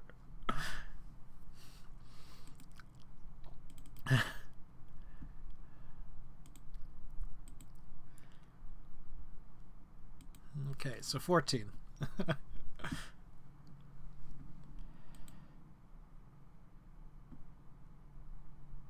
This one will attack Rick. First with the talons. And then with a bite, because that's a hit. Alright. The bite does not hit, but you take 7 damage. Back to bloodied. Tadpole.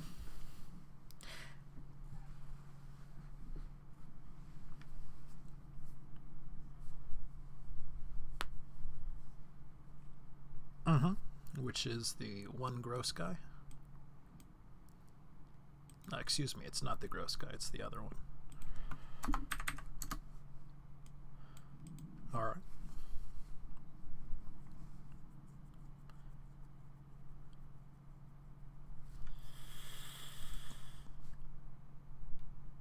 I believe so.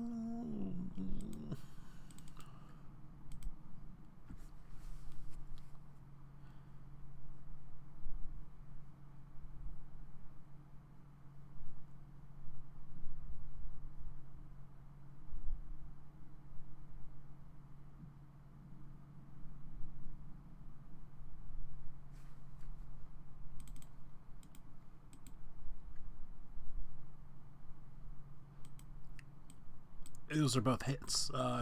Who was that against? I mean, they're hits against anything you're fighting, so.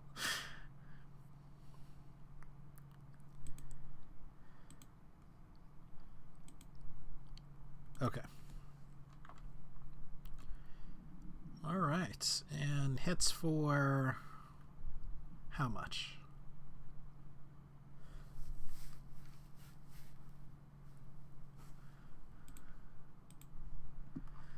Yeah, I should probably make it into a real sheet. Here, I can... Yes.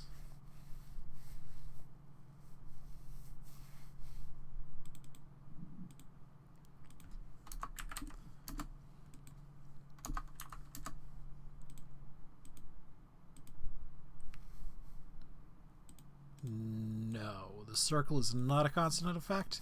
The line is a constant effect.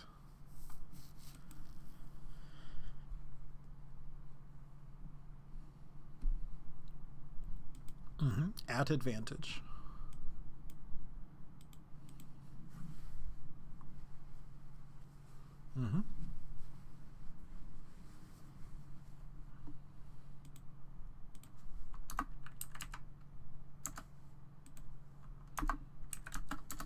Sure did. Did a 29 hit? Yeah, no worries, no worries. It is bloodied.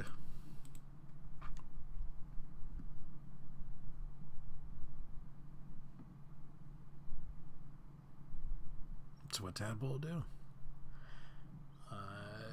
Zoosh will not take any action this time, as you are sort of getting things more under control. This one will move out of the thorns in attempt to move around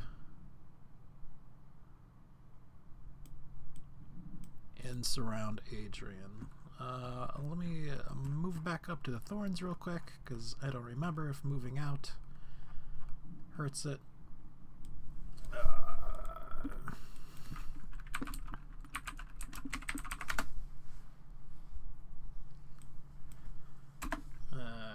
We're going to say it does, just because I can't find it.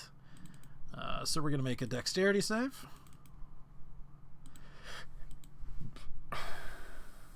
Against 15, it makes it. I got 78, if you would please.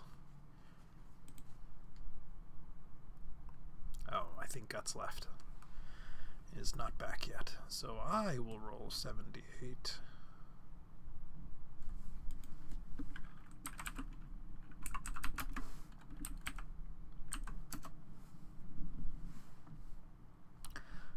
For 15 damage. And then it will attempt to attack you. It will spear, weakening, gaze you. 23 doesn't hit. Okay. Now that does hit then. Yes. It's meets or exceeds.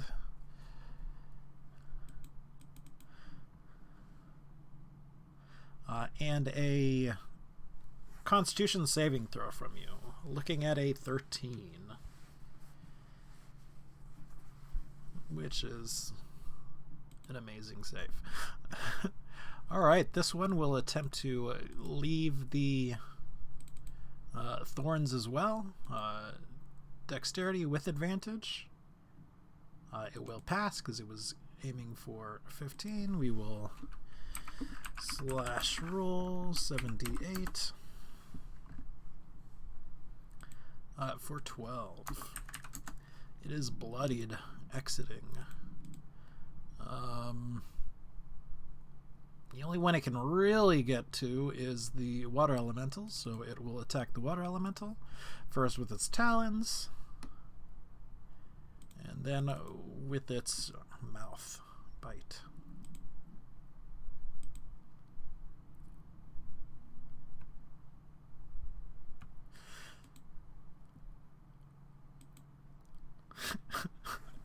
Turns a slight pinkish color.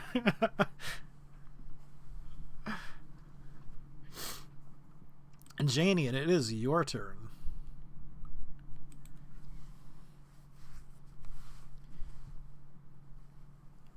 There are several left.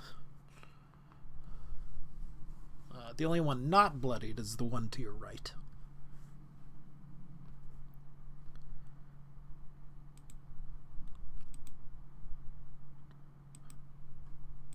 Mm-hmm.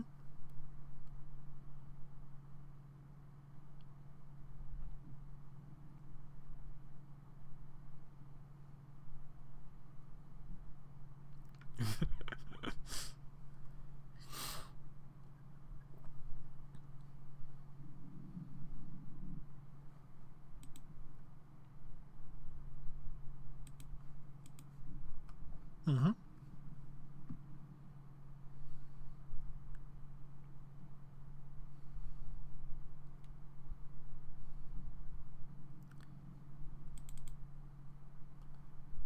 I'm afraid that is only one hit.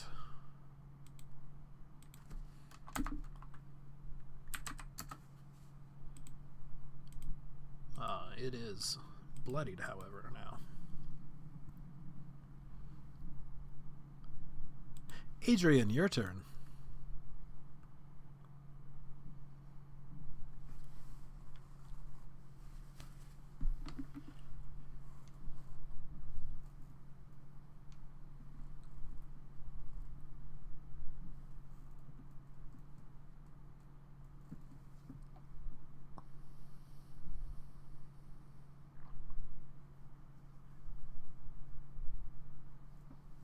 All right.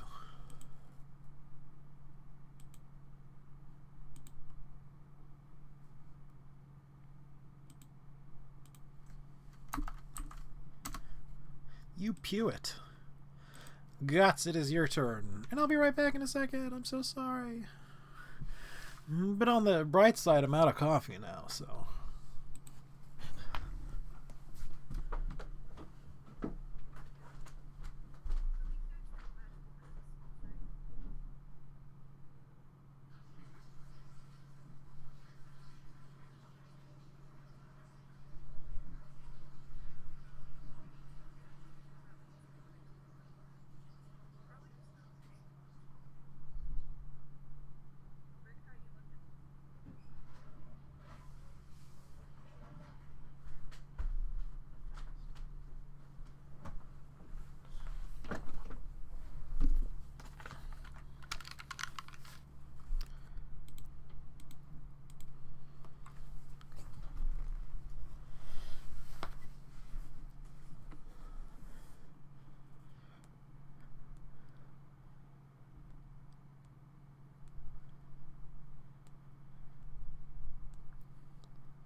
All right, I'm back.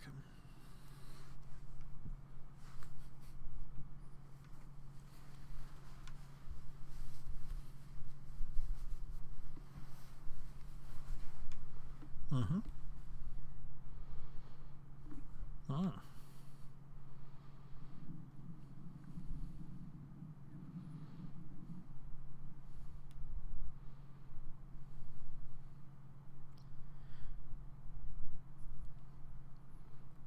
Sure is.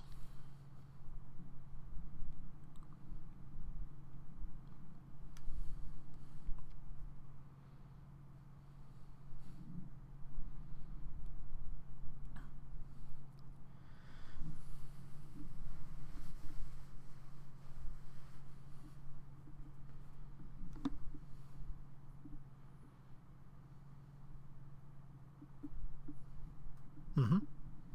All right.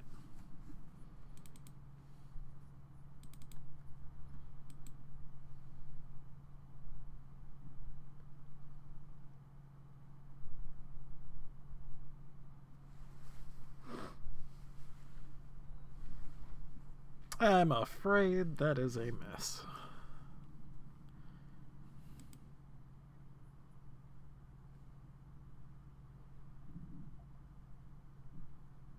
You know what? I'll give it to you. I'll give it to you as having advantage for it. So we'll count that one as a hit. Yeah.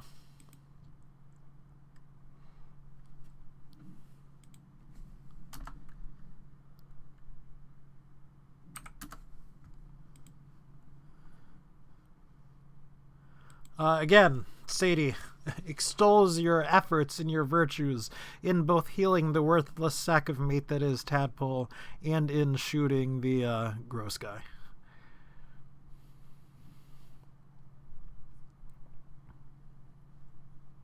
They do not have high opinions of Tadpole. The owl?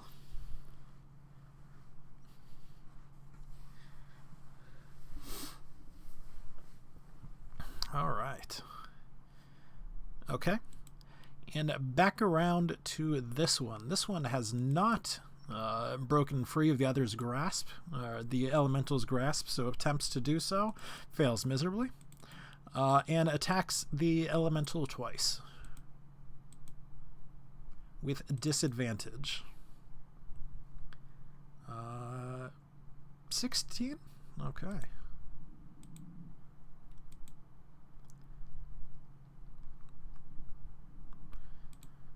Alright, so 6. Rick, excuse me.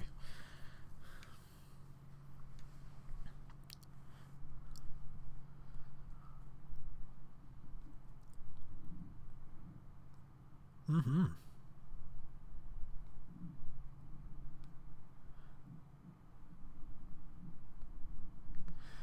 Yeah.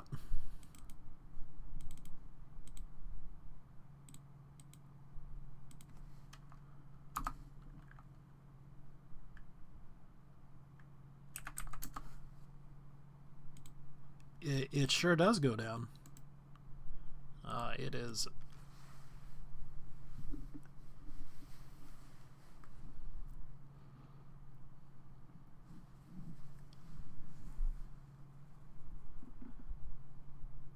Okay. So something interesting happens at this point, or somewhat interesting happens. The very first babao that died is sort of disincorporates. It's sort of its dead body sort of dissolves into this incredibly foul looking, and as you're right next to it, foul smelling mist. It sort of sinks into the ground, raises into the air. It's sort of this toxic greenish cloud, but it completely dissolves.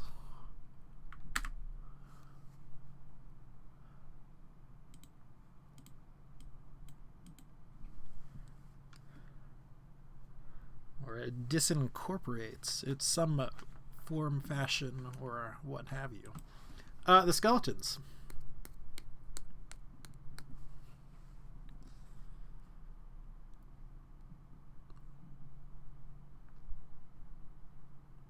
Against the one in front of Rick. Yep. That is 4.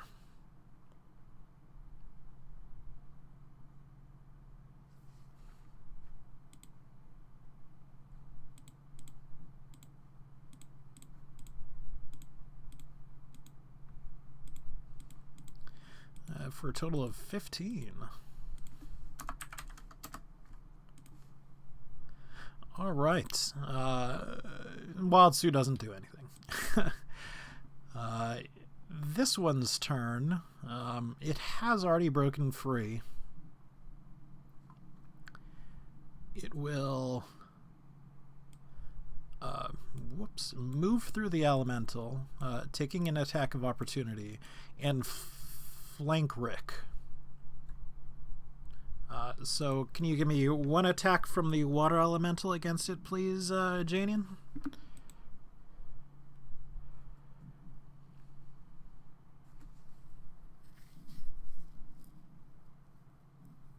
That is a miss. Oh yeah, plus that's a hit then.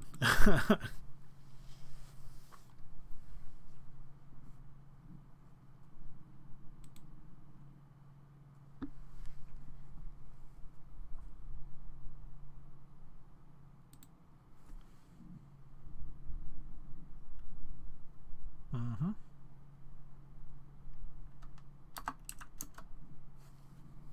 All right, and it will attack Rick. Oops, that's the wrong one. First with its talons. 15. Is that hit or? No, actually, no, it's 22 because you are flanked.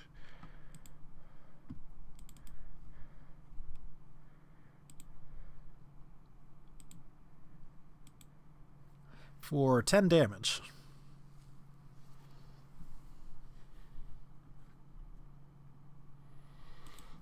Tadpole.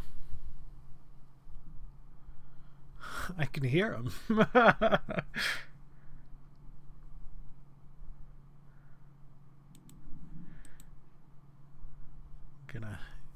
Gonna go chuck the chicken.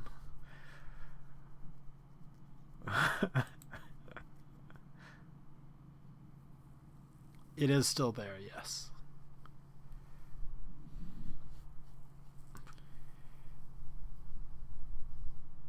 Mm-hmm.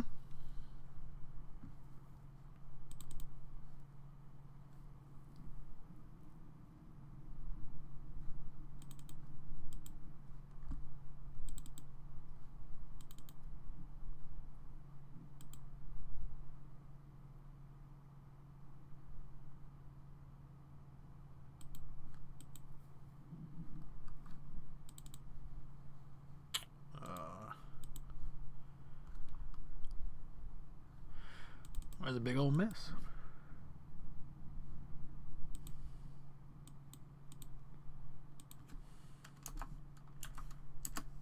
Oh, I believe I rolled for the wrong one, but that's alright. It still would have failed.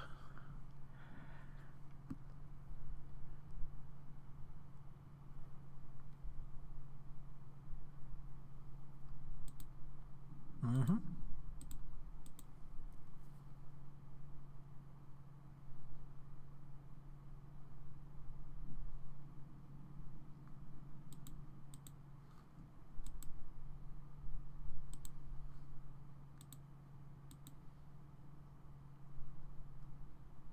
Okay. It is flanked, so those are hits.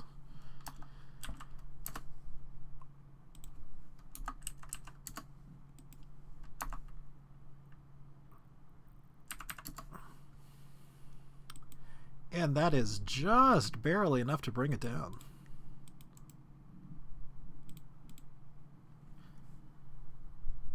Mm-hmm. No action from Zoosh. The Babu fighting Janian. Alright. It will heat metal, targeting your armor. Which is... yes.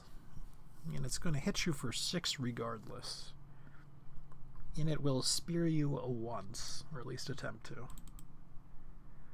That is a fail.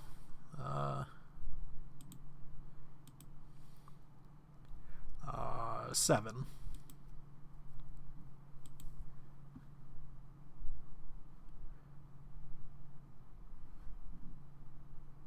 No, it's just 7 from the... wait. Excuse me, 6 from the heat metal. Yes, total of... yeah, sorry. And you will be attacking at disadvantage. Alright, it is this one right above Rick. It is going to attack him. First with its talons. That is a miss, so it does not get its bite attack. Janian, it is your turn.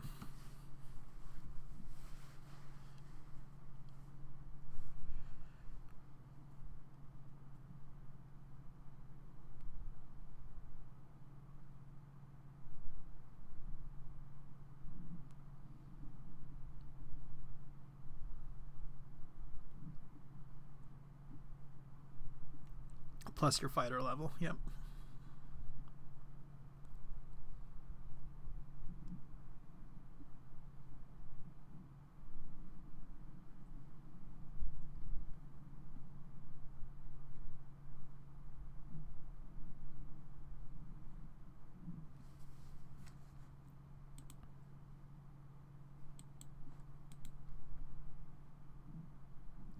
Yes.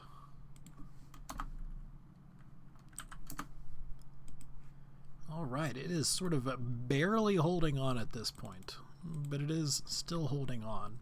Adrian, your turn.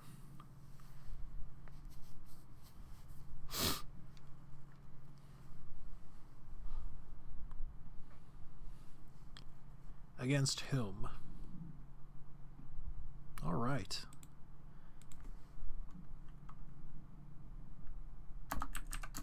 That is enough to destroy it. Guts. There are only 2 left. One behind the water elemental, or rather engulfed by the water elemental, and one of the slave ones.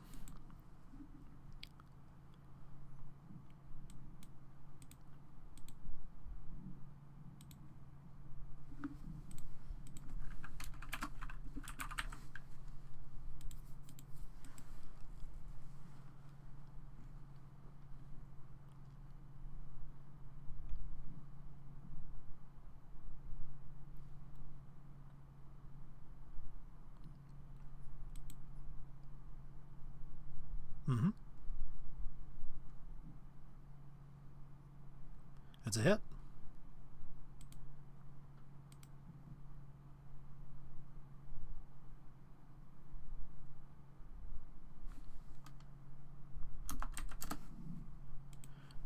All right. Presumably the owl going to give advantage over here. Ugh. Ugh. Oh well. This one will attempt to break free.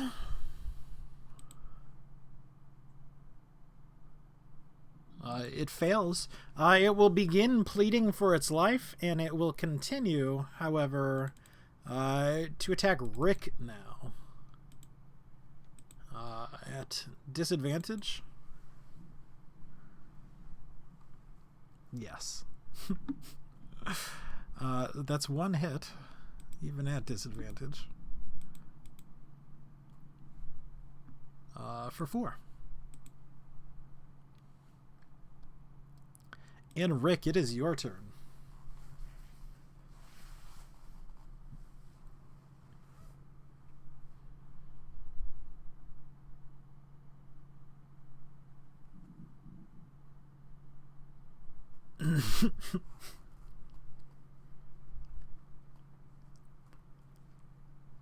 Well, it's sort of like while he is pleading for his life, he's attacking you.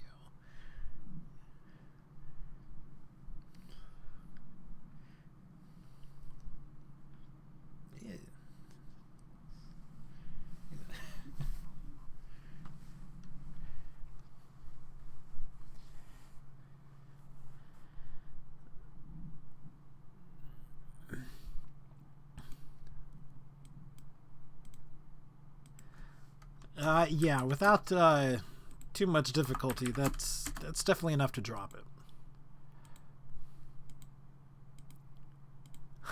As you sort of decapitate it with your axe.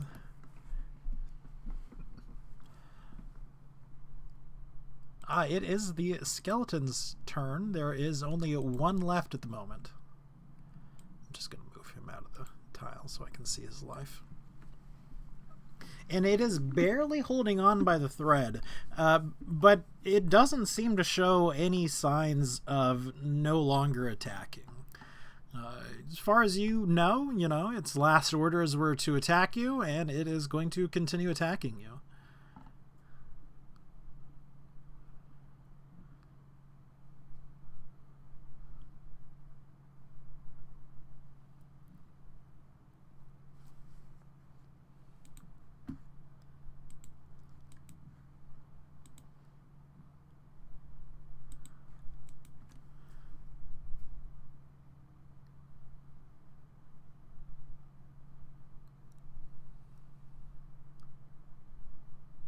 You know what? Rick, go ahead and roll a perception check. At advantage.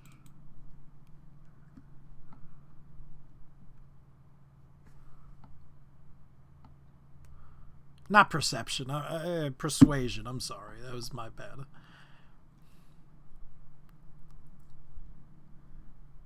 I do that all the time. All right.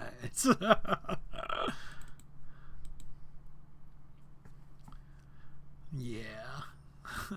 Skeletons. Are they going to be firing on it?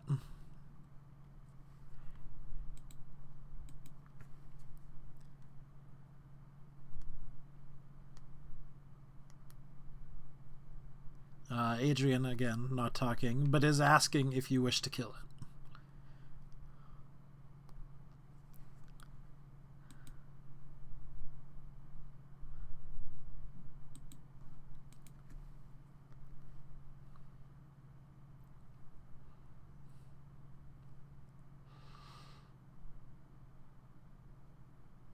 Like, if you have this thing, pretty much surrounded, and if you are intending to go ahead and feed it to Reg, we can kind of hand wave that one.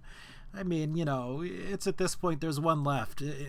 It's not going to win. I doubt it's going to drop Rick if it gets another attack in. It's super unlikely with the amount of things that are attacking before it does. Okay.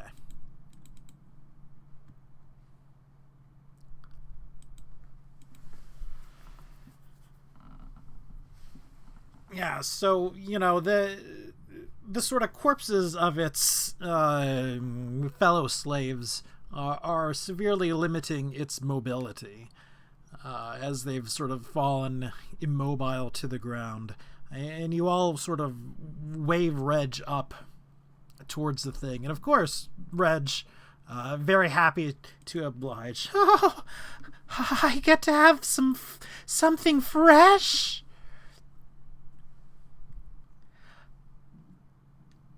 Oh, always. I like it so much when it squirms. And proceeds to devour the whatever it was without much difficulty. And does so very quickly. While you're sort of waiting around for it to happen, though, you do notice, because it's fairly noticeable, that the rest of the bodies of these Babao do sort of, melt into this this mist, this, again, sort of toxic, foul-smelling vapor, and completely dissipates. The body is totally gone, disappears.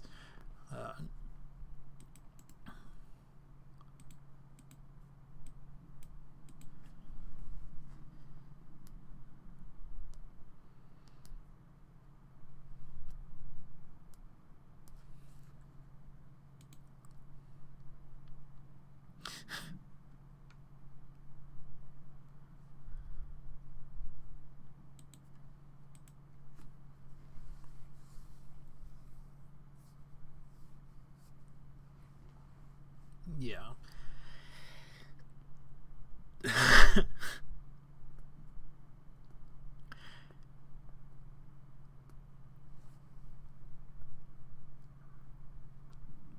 Well, good. Congratulations. Good luck. It's very difficult to do. I wish you all the best.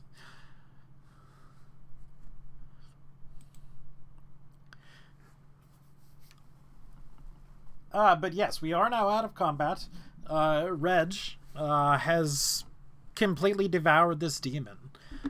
You're fairly close to the city now at this point. You're only probably about 2, perhaps about 3 hours away from the city itself.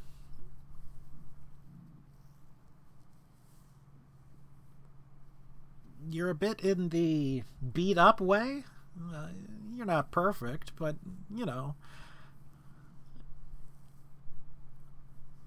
I think I did more damage to you guys in this battle than in any other battles. So the question is what would we like to do? Would we like to go ahead and start moving back to the city, going at our same pace? Would we like to stop? Would we like to rest? What's going on? We made a lot of noise during that fight. And for the most part, any of the Mainses that were around, because, they're pretty much omnipresent. They did see you, they did notice you, but they more or less stayed away from anything. But now that it's over, they are sort of wandering in and doing what they appear to do. They, attempt to touch you, they attempt to touch the corpses of the gross guys. They're not, again, taking really hostile action or anything like that, but they're being handsy.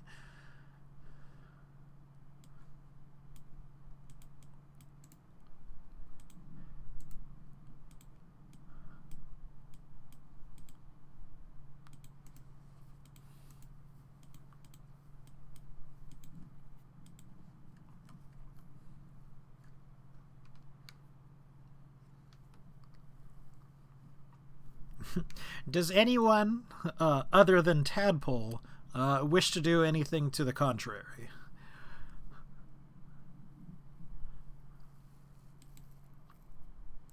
Yeah, Tadpole has no love for the city. It's been pretty well established. So, yeah.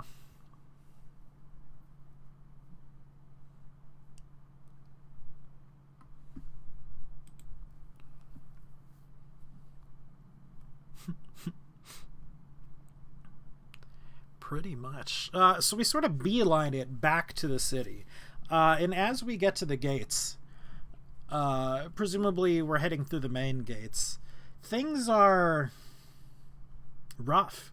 Not exactly rough in the sense that the city is under assault or anything like that, but there is just a line, a horde, if you will, of creatures attempting to enter the city.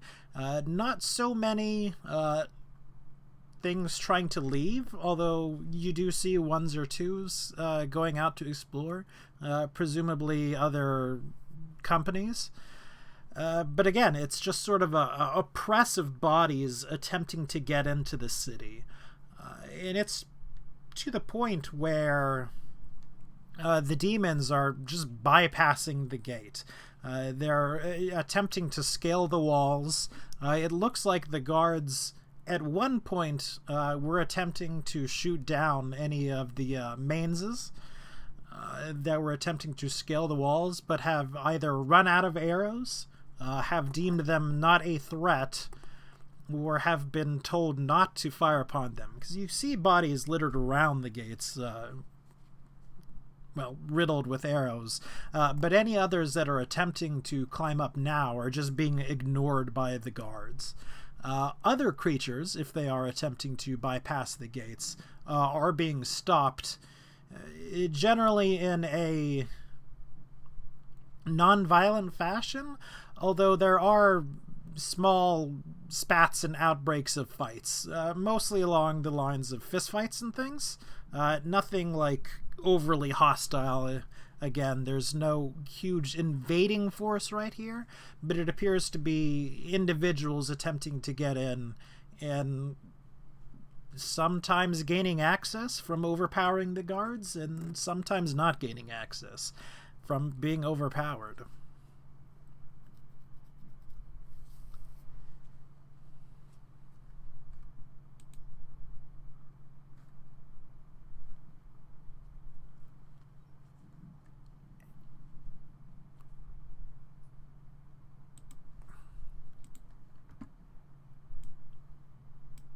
That is all the way on the other side of the city. It will take some time to get there, but, it'll just take some time.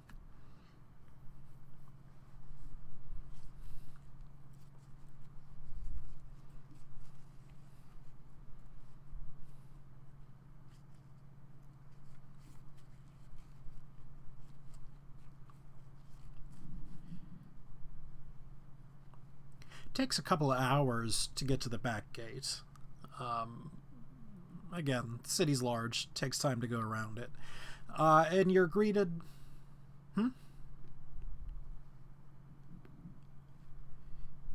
I'm assuming you guys are not gaining the benefits of a rest. If you want to, you can, take the time to do so, but...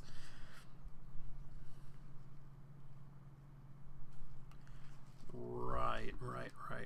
Well, you were, gosh, like I said, about 3 hours away from the city to begin with, and it's probably, an hour and a half, 2 hours to go around the city, the perimeter. Yeah. The Waste Gate.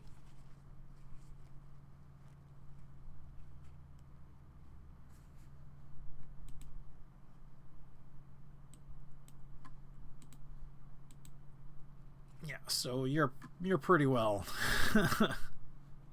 you know.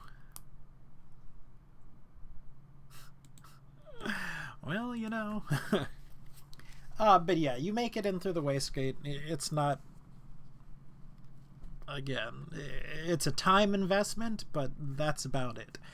And again, there is like a huge press of bodies attempting to get in as well. It's not just from the other. You manage to sort of wade your way through because there are, again, much fewer people from the city trying to enter the city from the Wastegate. It's, more or less taboo. It's not something done by the normal, self-respecting people.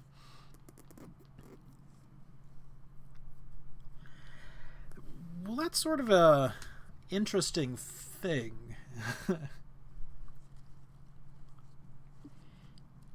It looks like as you're entering the city, and in fact, as you can see as you're just nearing the back of gates, that it looks like the corpses are being handled by the Mainses.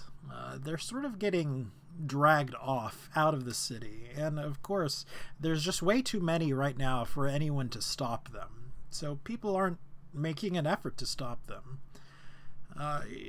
It's not a one-on-one thing, it takes a group. They're very small, very weak demons, so, about 2 or 3 of them just dragging a corpse off into the distance.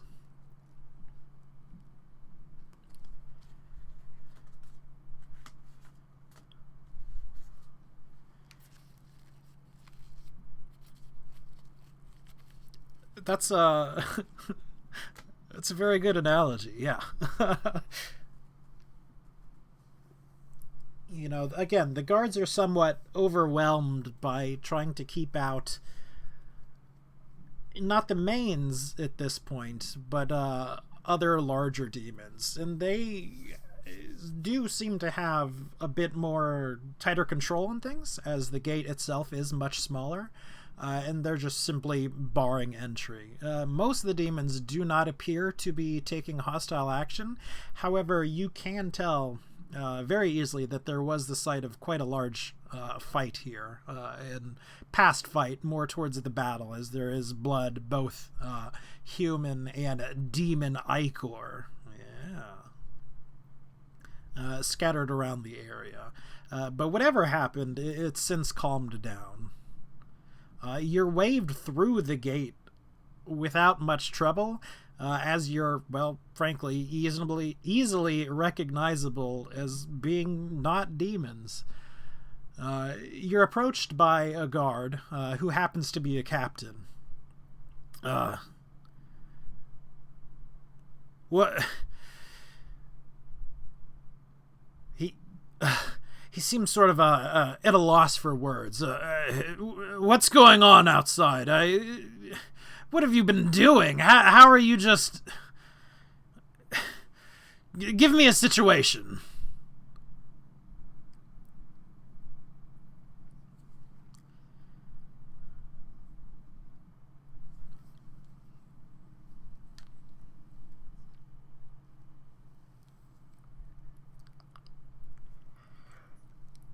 That's all well and good. But not your situation. The situation of the surrounding area. What's going on? Why are there so goddamn many of these things around?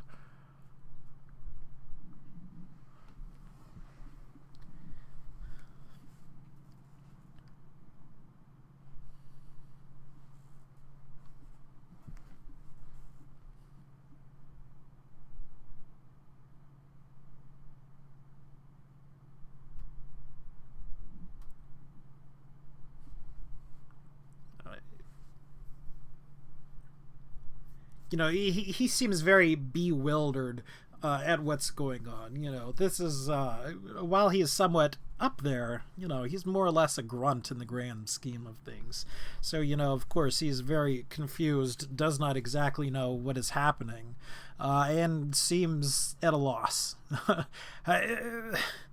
Right. Yeah. Look, you lot head on in. You just, keep your wits about you. There's been reports of violence all over the city, and reportedly not just from these demons, these creatures. Things are at a boiling point, it seems.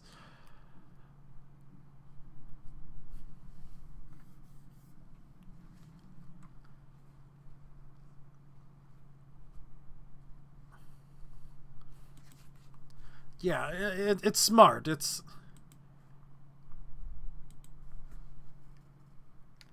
right. Look, anyway, you lot head in. Look, you look like you can take care of yourself. If you wish to kill some of these things on your way out, feel free. Or on your way in, rather.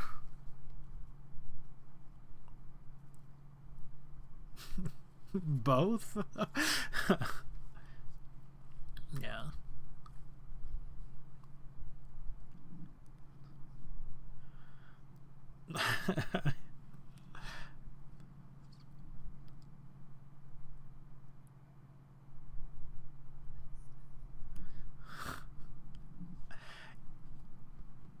And really, that's all about the attention that he gives to you, unless you have specific questions you have for him.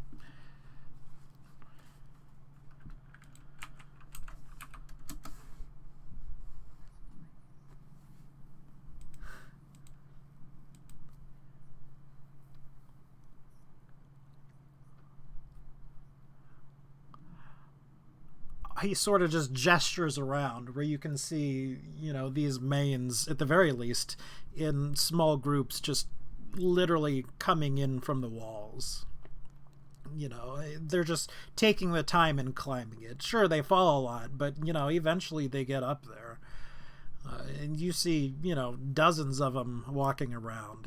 Within hours, your own home was visited by groups of these things, so you can only imagine how it's been like after an entire day or so.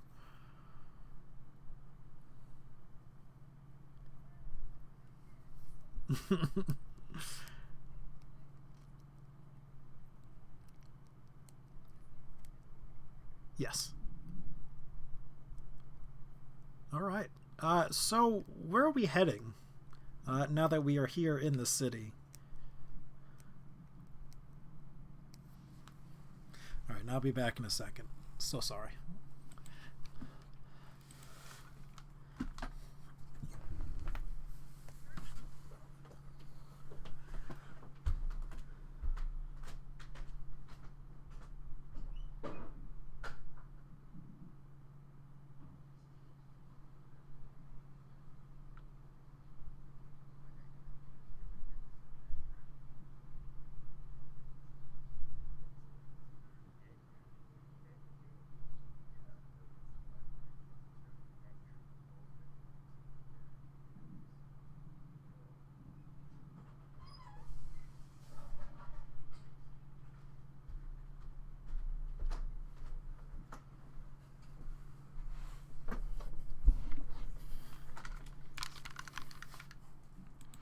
All right, I'm back.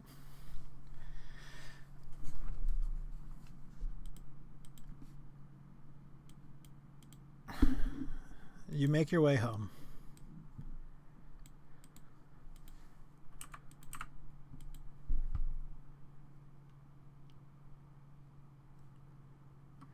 Oh man, I completely forgot about the rat folk there too.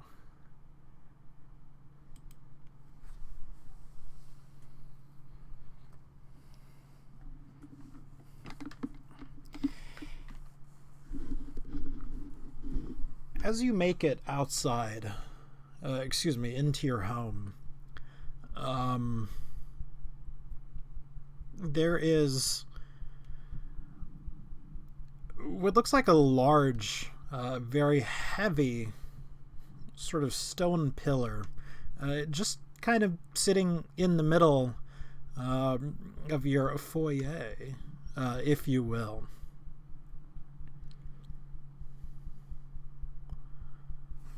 Uh-huh.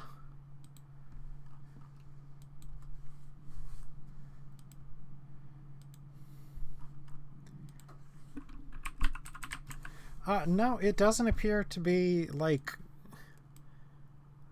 Look at that fat little pillar right there. It is not magical.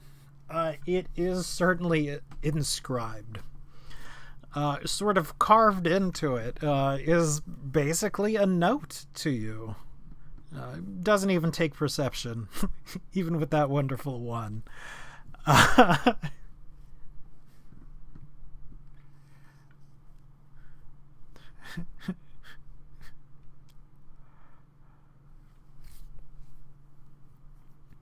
Your doors weren't bashed in or anything like that. Again, there were no traps set up this time. Wally is not doing anything. But again, there's sort of a note carved somewhat hastily into it that says, "Come see me," and it's signed Ember Fury. Well, it's not signed, but, it says it is from.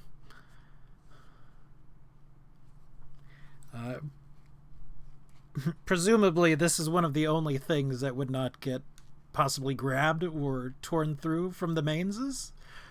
It also says, "Out of sending, come see me." Excuse me.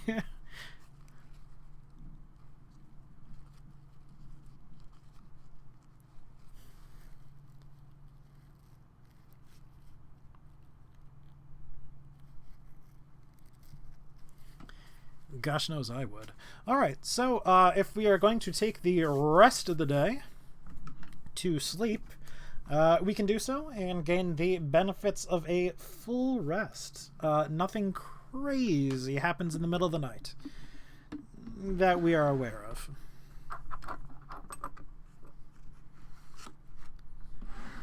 Mm-hmm.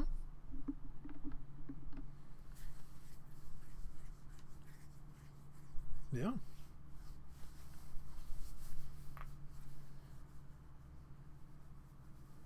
Yeah, we pretty much grabbed everything we could on our way out for provisions and whatnot.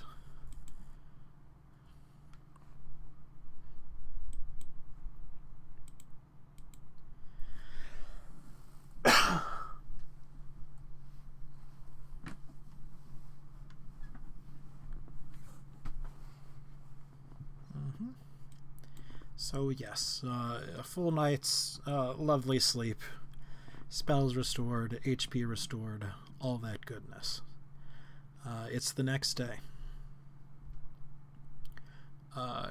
Carta and Kif are pretty eager to at least speak with someone from the rat folk.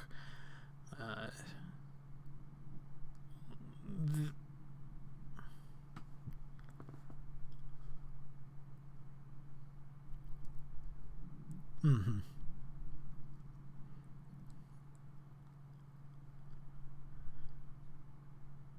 Yep. And so they will. They will head off and they will do their thing for a while.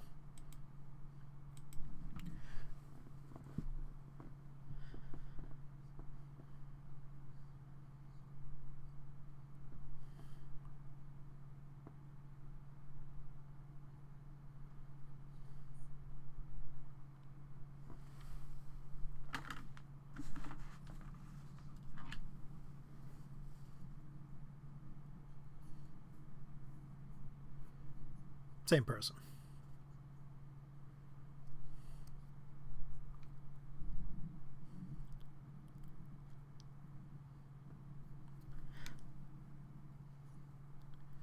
Alright, so that's pretty much unanimous to go see Stromtoli Emberfury. He is not difficult to find. you are given access almost immediately into the inner city. The inner city, not the inner city, but the inner city, is very different in what is going on in contrast to the rest of the city. It is very heavily guarded. Pretty much anyone who can guard and who can be, we're going to say spared, but that's not the exact word either. There are more guards guarding the inner city probably than you've seen in the entire outer city. So all of their manpower is focused on keeping the inner city safe. But even still, you're waved through. Stromtoli apparently talked with folks. You're expected, although it should be noted that you were expected earlier than what you are. But either way, you're waved through, and you're guided towards Stromtoli's office.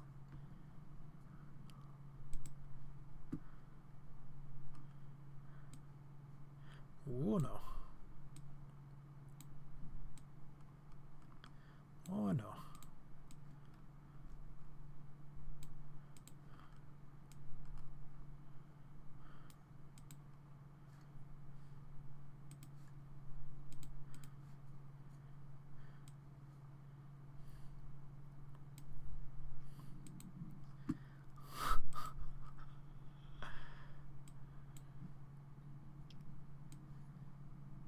It's a very valid concern.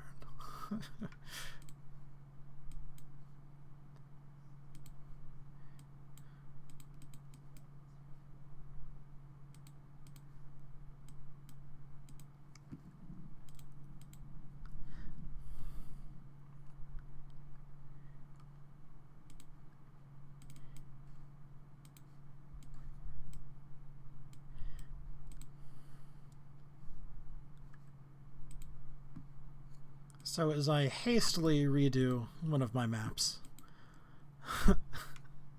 you see Stromtoli. You're ushered into the sort of meeting grounds. No issues whatsoever. He looks like he hasn't slept in quite some time. But he also looks very excited for something, and even more excited when he sees you all come into his office, which many of you might realize as being Thorgrim's office. Because y'all do things I do not expect you to. But again, he sort of greets you excitedly. Ah! Welcome, friends! How are you?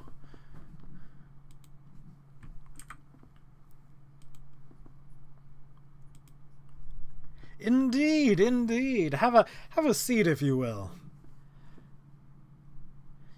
There were guards inside when you walked in, but after a few moments, he tells them to go outside. We won't be needing any guards. I trust these people. Don't worry at all. Just head out for a little bit. When they leave, you can enter back. They give each other sort of a look. This is definitely something that is out of the ordinary. And his two guards, I should mention, were the Storm Giants, who I don't know where their tokens are. But they give each other this very puzzled look, but acquiesce to his decision and walk out, presumably just to be on the outside. We had a bit of a hard time finding you. Where were you?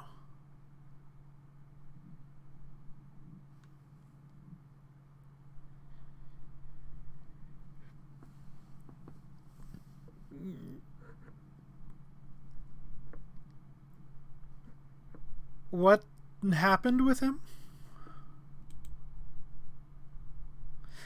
Ah, I see. Perception checks.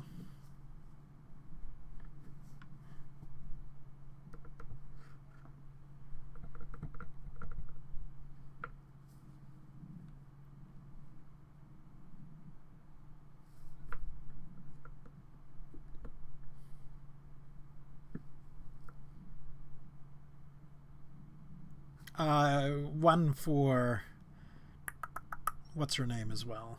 Tadpole, please.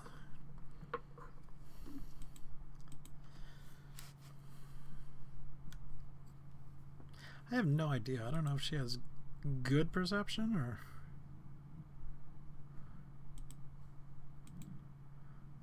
Wow. So, yeah. Tadpole notices that for just a fraction of a second, he looks furious.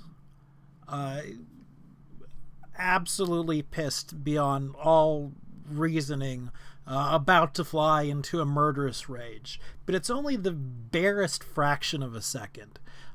Oh, good, wonderful news, fantastic. That's good. That's good. It's unfortunate, of course, that they tried to kill you, but you know, as can only be expected. Oh dear. I do wish we could have asked some more questions, but no, I understand. Things will as things must, and of course you had to protect yourself.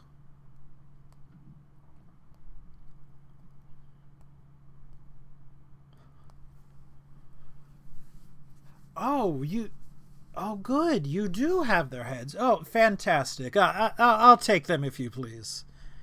And he holds out his hand.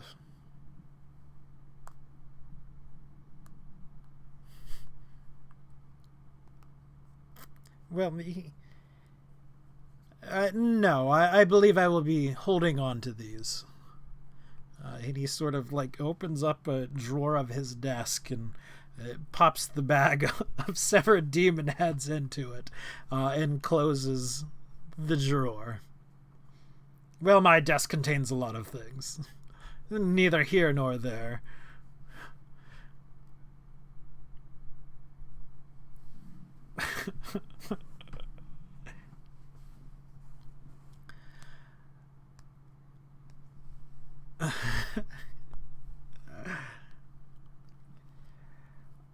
So,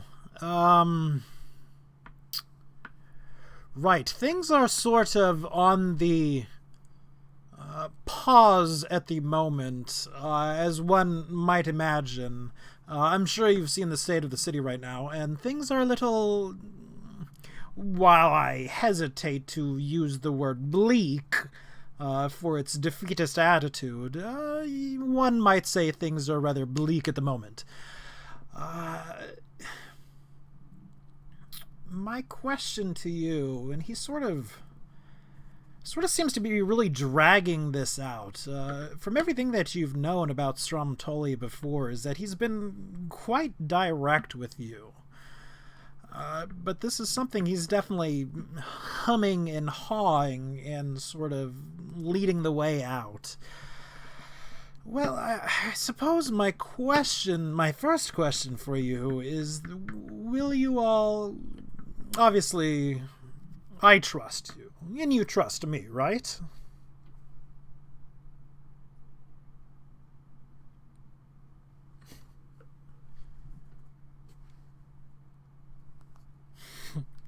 Sure.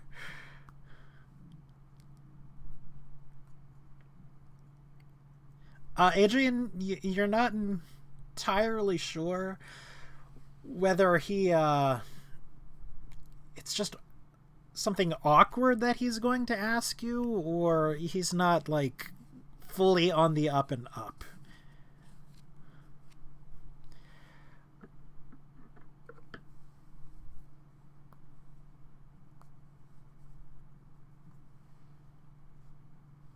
All right, hold on.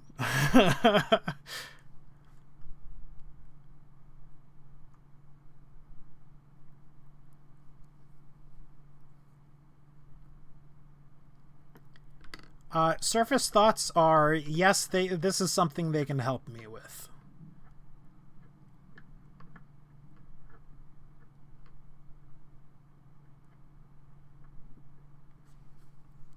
All right. I'll be moving along then.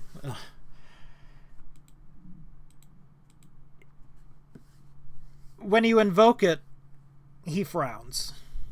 I'll ask you kindly not to do that again.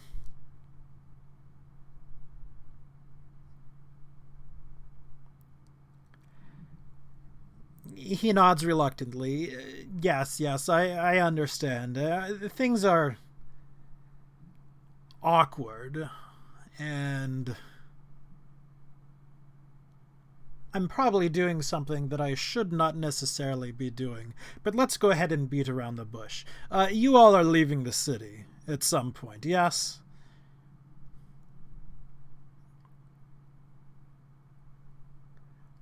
Look, if I'm going to be direct with you, I need you to be direct with me.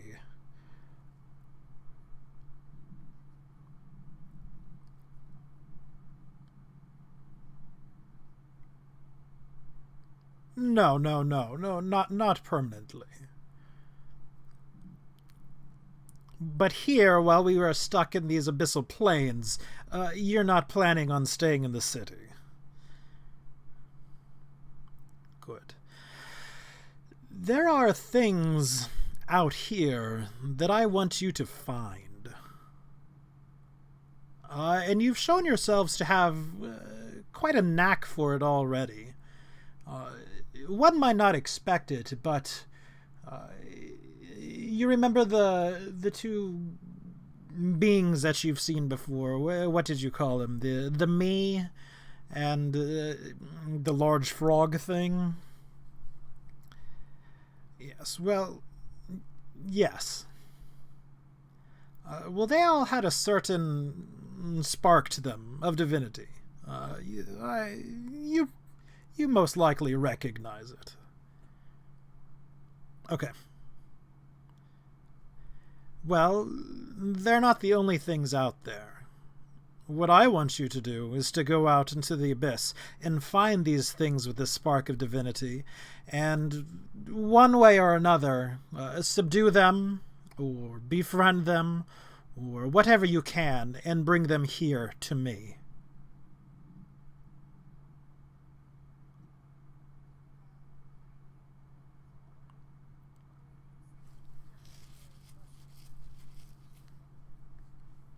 I know for a fact that there are.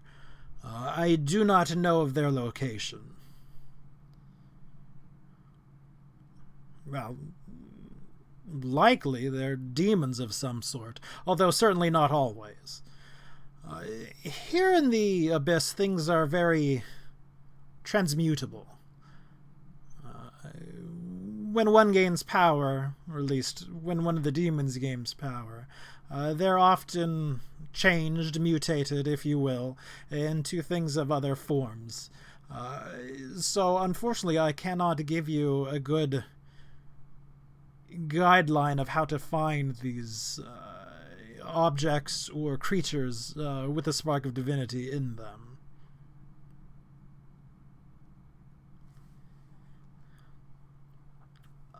Because I need them.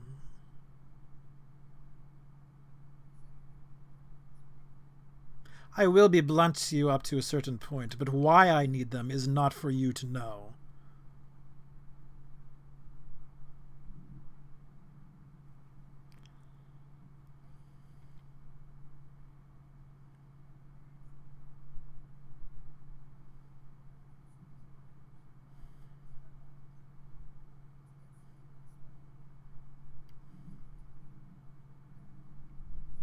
Because I will reward you greatly for your services.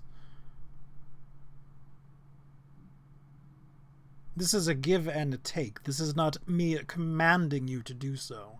Although I had thought we were on better terms than that.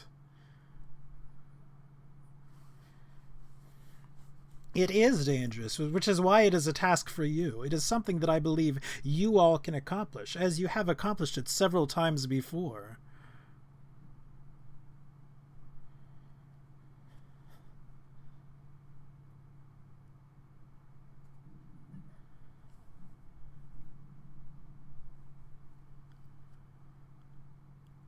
Any is a very free and open word. Let us put it this way. What I paid you for last time is a paltry sum in what I am willing to pay for such things in quantity.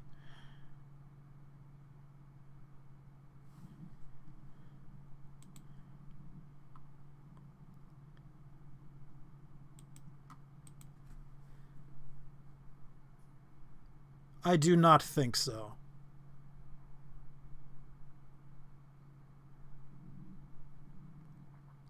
I do.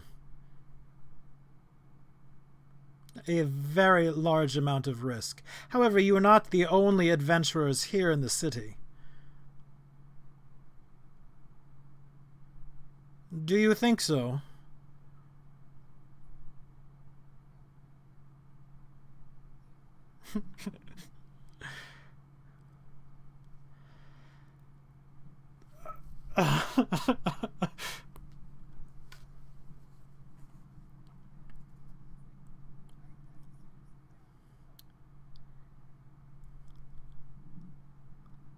Well, you probably have. I mean, the storm giants, but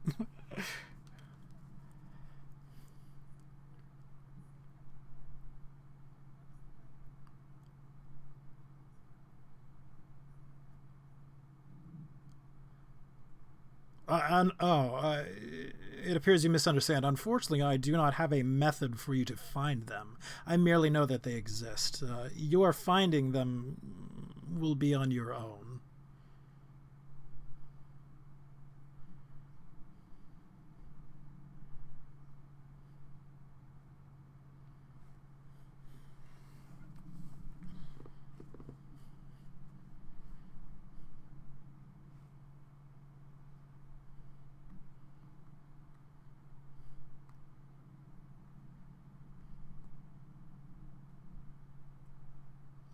Not a problem at all.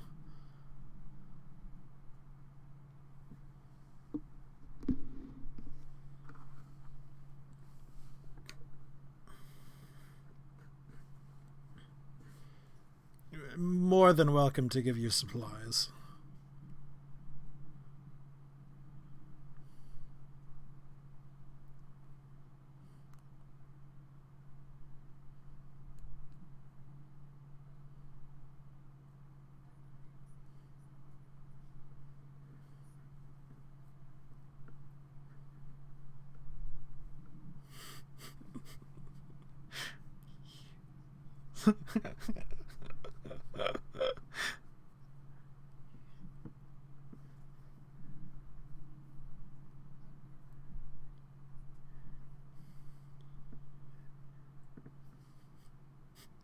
Yes.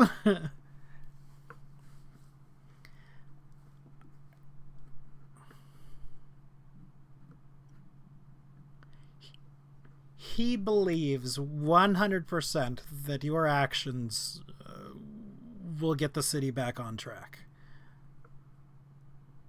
Without a shadow of a doubt.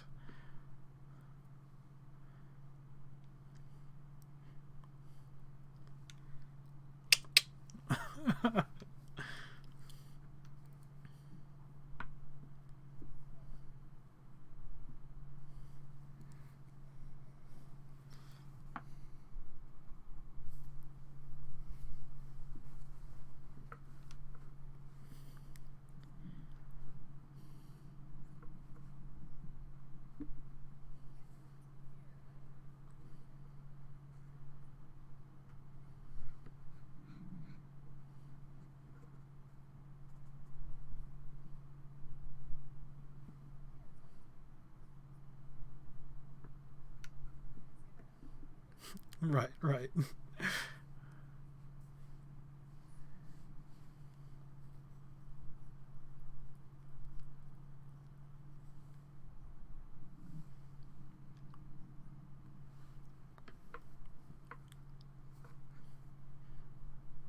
I did not. I mean, I knew it was going to be kind of on the darker side. This is the nature of it, but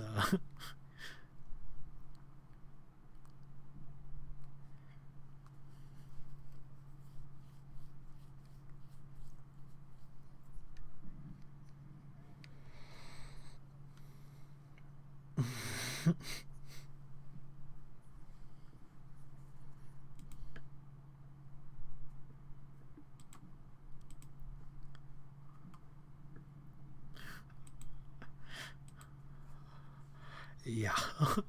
It's an important distinction, I guess.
Yes, this is my city. I own it. I would like to trade you for it.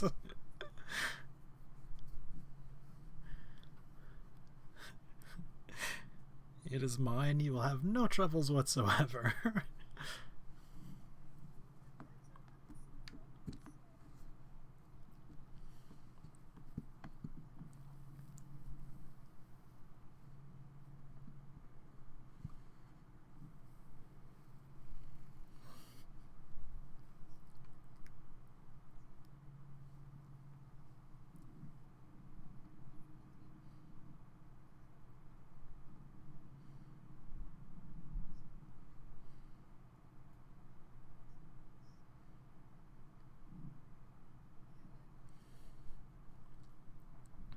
Come on, you guys can take 2 storm giants, right?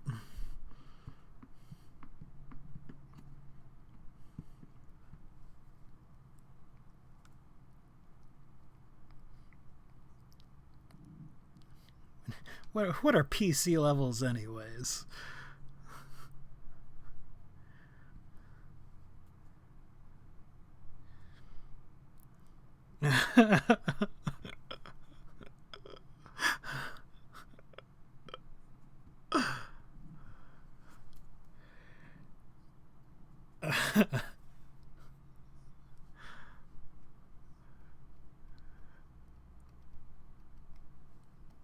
No.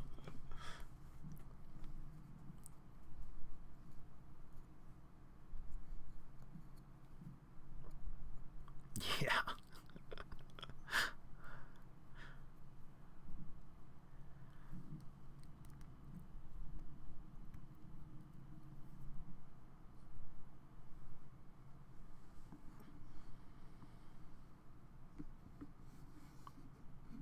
Well, not necessarily gods, you see, objects of divinity. It's much more wide and varied than that. It's not even necessarily a creature. It could be an item or a thing.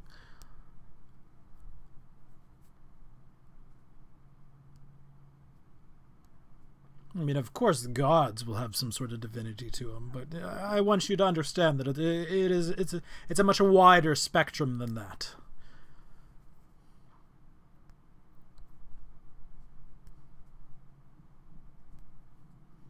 Yes. Unlikely to be, mind you, as even an item with a...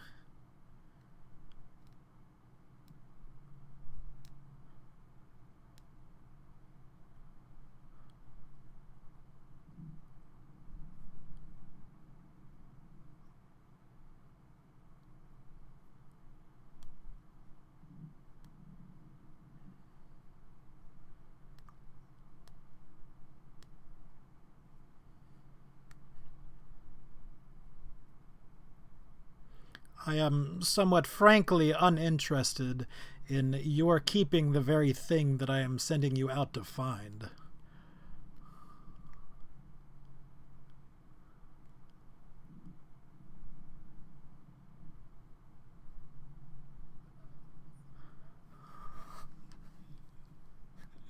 What What if we found this thing for you, but then we screwed you and kept it for ourselves?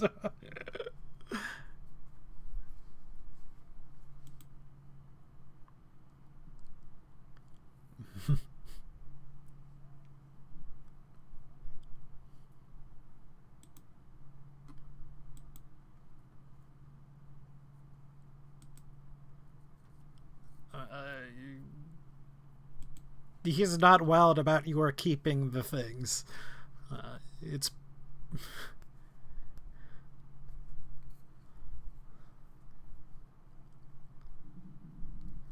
Well, how about you have some time to think about it? I understand that it's quite a large request. But of course, you would be doing the city a great service.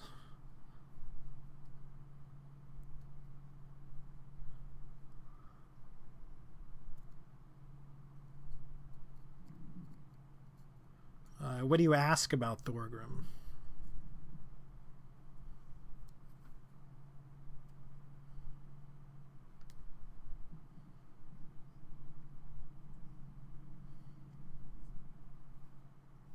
Okay.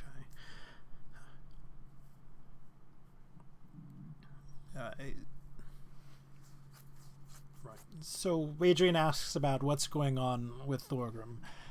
And the response is that, well, of course, he is a respected senator, so, of course, he's being somewhat investigated from our ends of things, but as you can imagine, our hands are somewhat full at the moment. We're still looking into things, but unfortunately, most of my manpower has been diverted. That said, I would caution you not to trust anything that he says.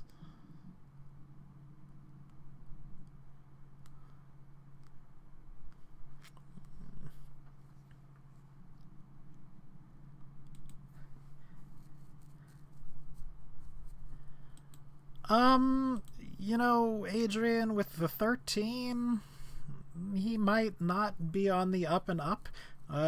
Surely his resources are divided, and surely from his point of view, you know, he wouldn't really trust Thorgrim, but, you know, there might be some wiggle room in there somewhere.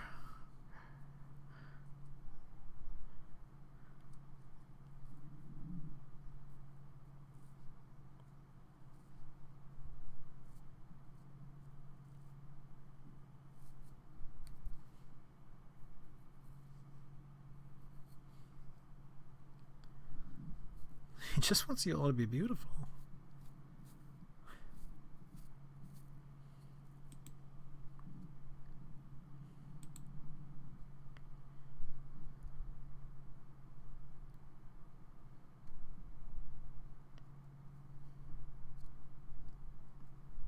So, before you leave, do you give him a definitive yes-no?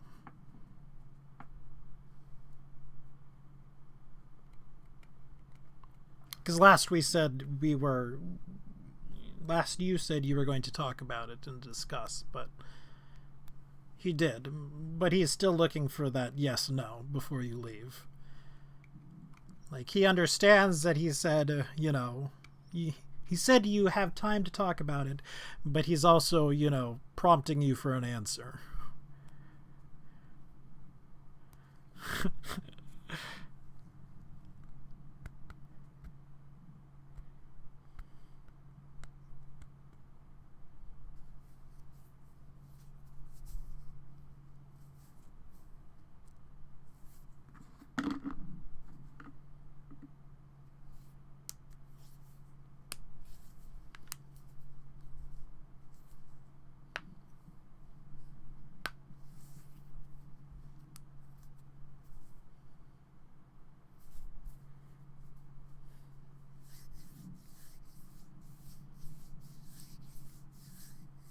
He rubs his hands together evilly and goes, "Good, good."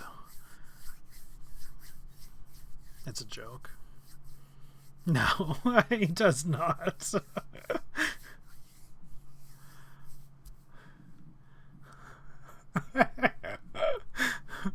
Oh, solid white, long-haired cat.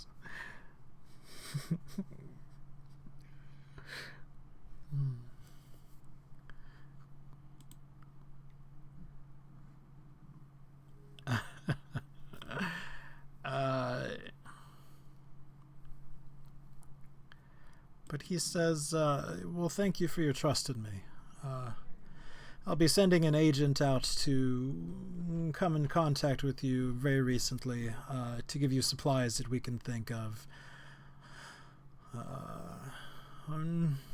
I look forward to having a proper business partnership with you. And he reaches out. Indeed. Yeah, and he reaches out his hands to shake your hands in turn. You know what?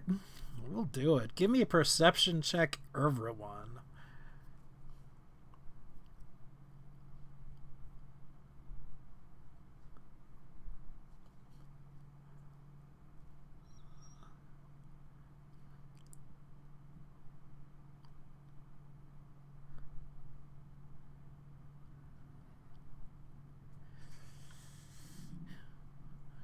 Yeah. One for Tadpole as well.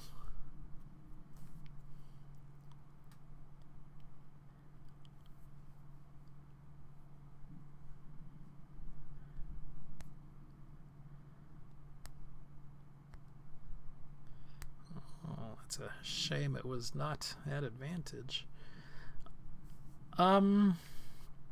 Yes, he is very genuinely pleased to be more partners with you all.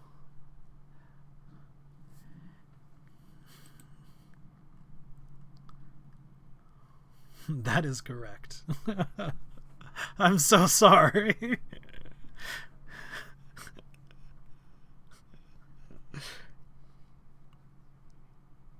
Unfortunately, this one was a natural 20.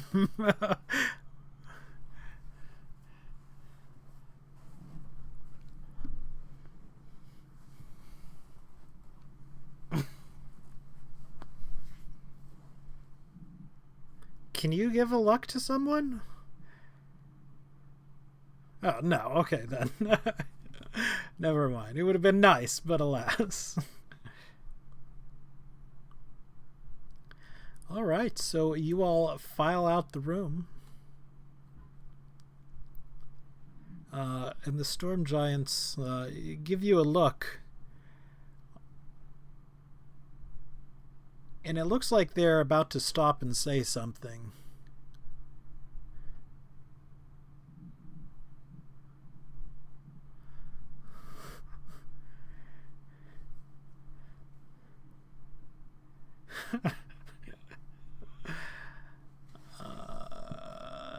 But it looks like...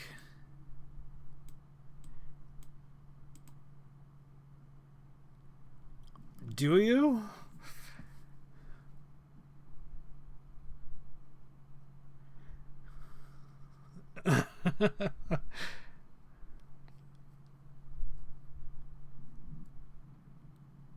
Okay.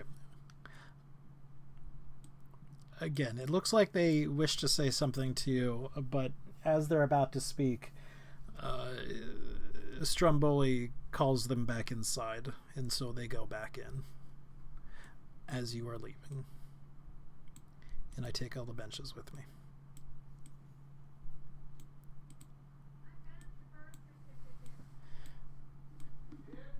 So, where to next?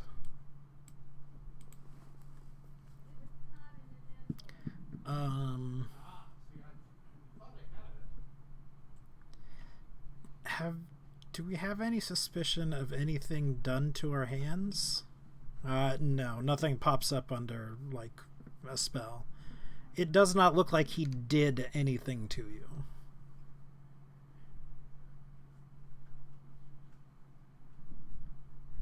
It was, frankly, a chance for you to notice something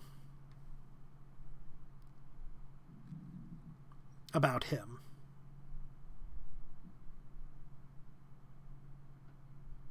No, not that he did to you. or that he's super creepy.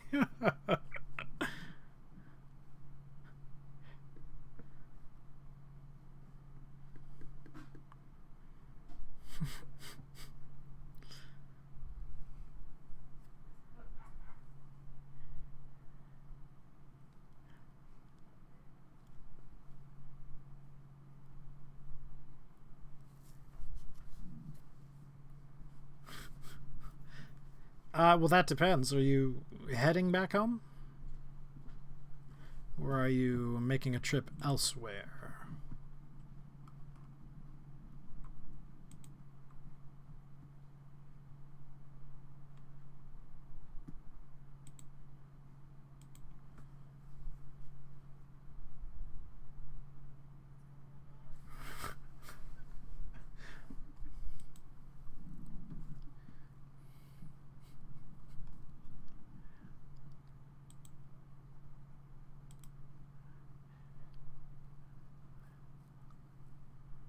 I was gonna say I only have one bar or one restaurant.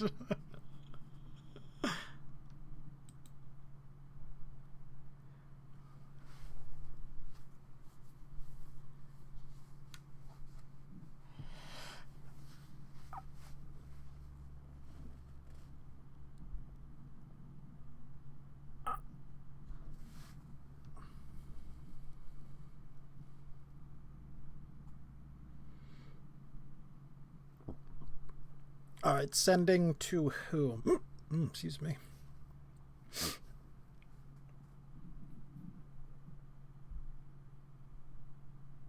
Stereotypical guard one.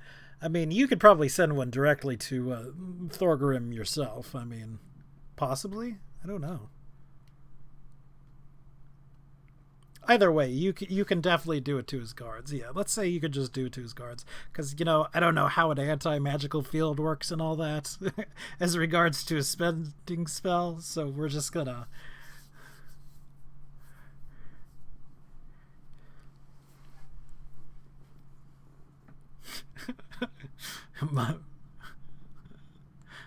Might not even notice you.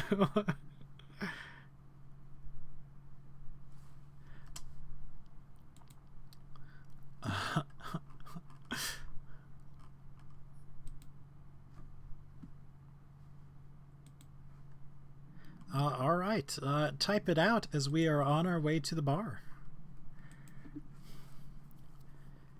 It is still open. We do know, in fact, that this one happens to be run by Hambone himself. Hambone is not present. There are actually very few people in the bar.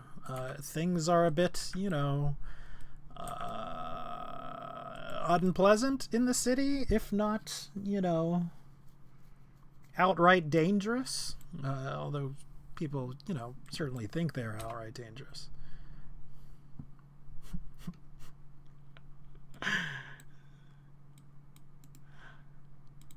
More or less.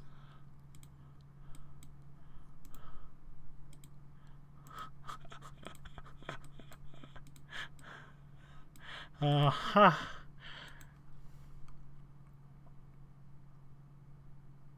Who, what, where, when, why? Everyone had badges. What were we in danger from? The demons are dead after starting a fight.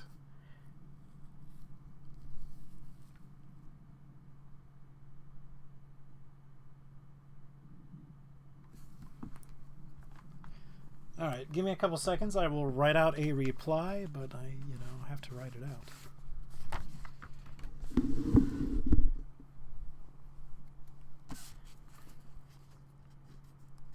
Mm-hmm.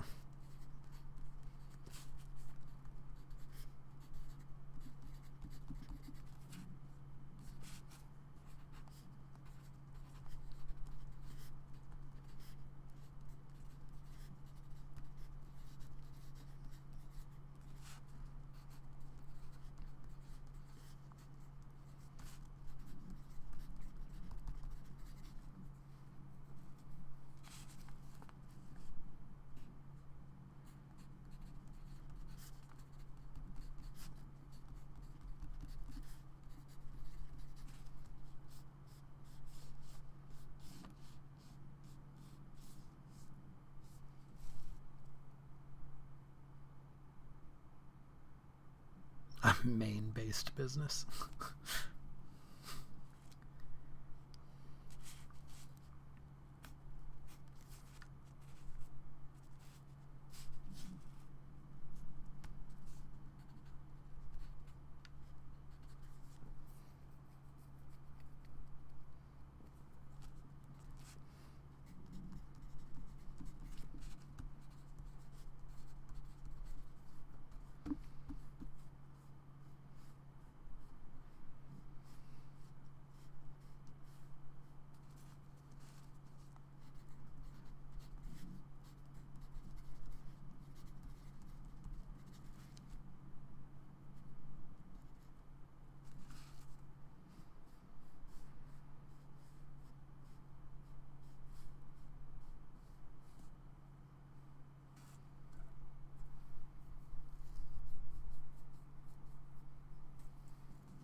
Big old guts.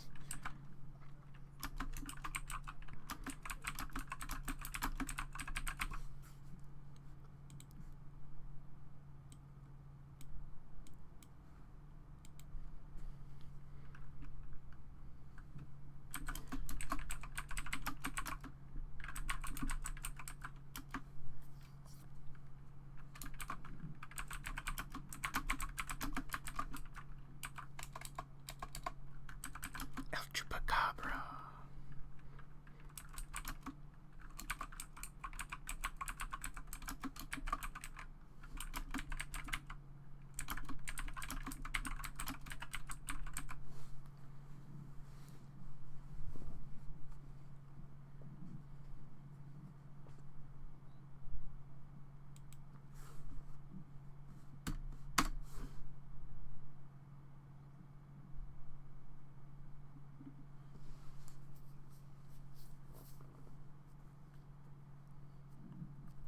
So that is the message that we get back.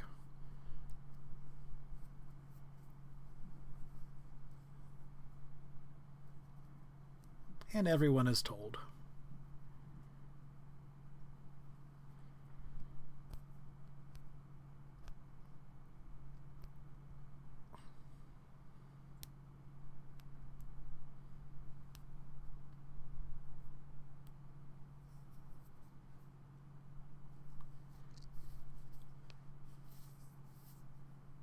Hambone for senator.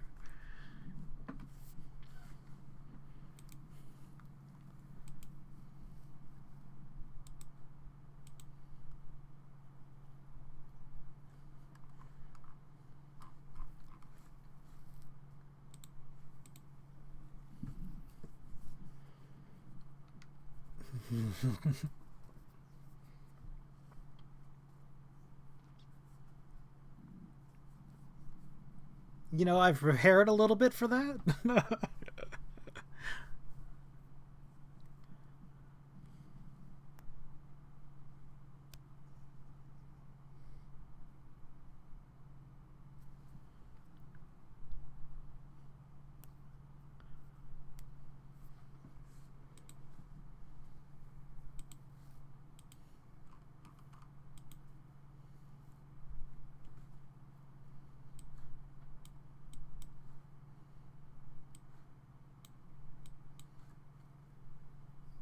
Oh, hey, I mean, I don't know what the implication there is. I'm most definitely your friend.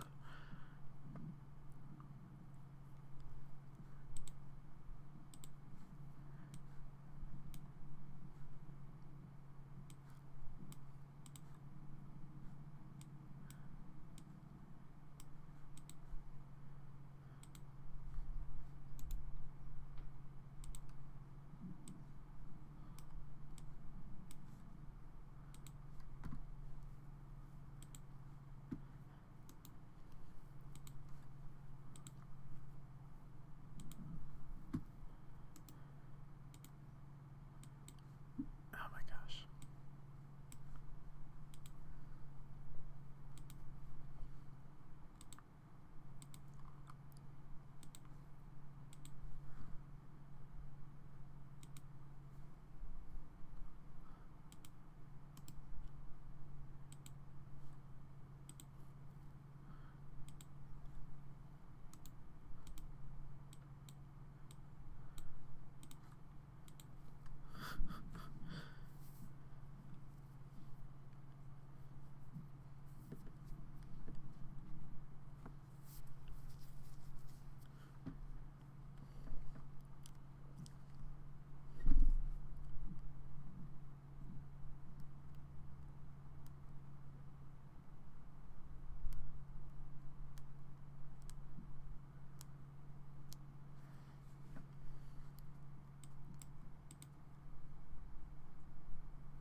You've been where you are, I believe, approximately 3 days now. As far as you know, you're here for about the next 4 months. And you have some insider information, but it may not be the most accurate.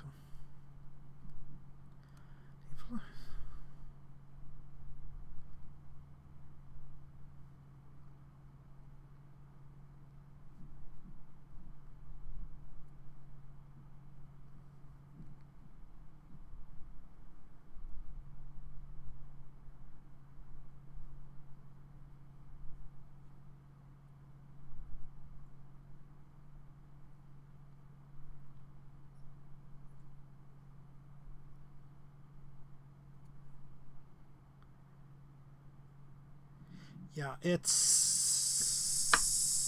only does against one thing, however.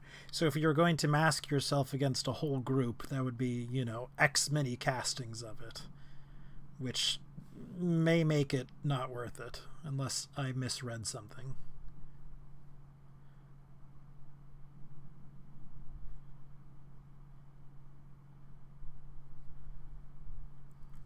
Because, for reasons, your group is very large. You're sort of a menagerie of things. You're all reg.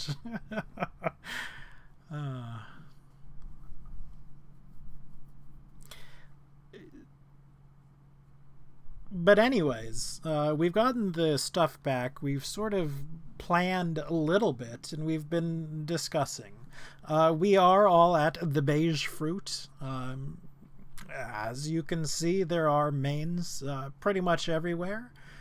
Doing, mains-y things, which is basically just touching things and being annoyingly close to people. But again, no hostile actions. There's not many people here, and the bartender is thankful to see you. While you're not regulars, he certainly recognizes you. It gets you all a round of drinks, mostly free of charge. Or completely free of charge, because I don't want to worry about money right now. And unless you're saying differently, you spend the night drinking and doing your best to have a good time.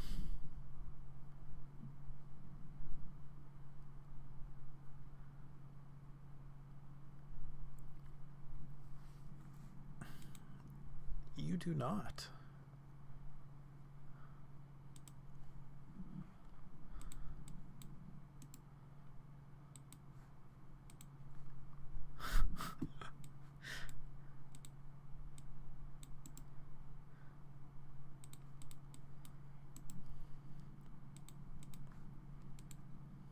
Oh, it's a rough one.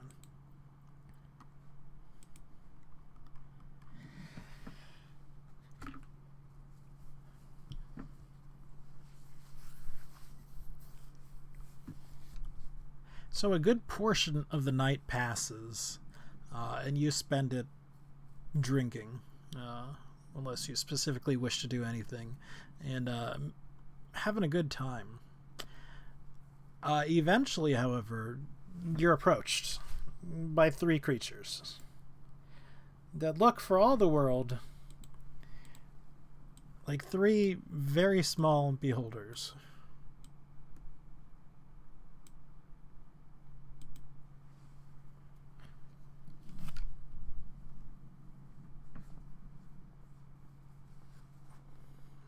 Four. They're not specifically spectators. Those are a bit strong, but either way, one of them,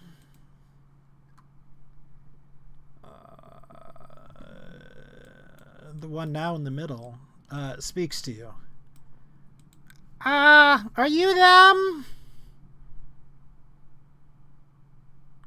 Them? Yeah, I mean, I feel that you're them. Like, I feel, sort of the themness around you, but, we were told to make sure you're them. Are you them?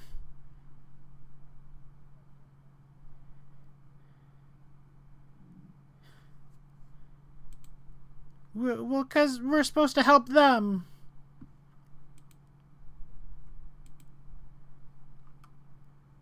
Oh, good. I'm glad that you're them. We've been looking all over for you. 'Cause, like, first you were supposed to be at, the one place where people live, right? But you weren't there. And so we smelled you, right? And we came out looking for you, and we found you here. So that's good.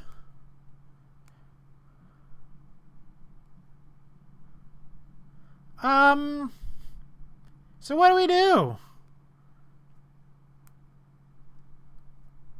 Okay.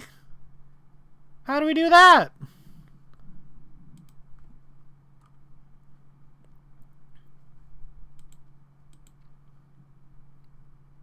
To help you?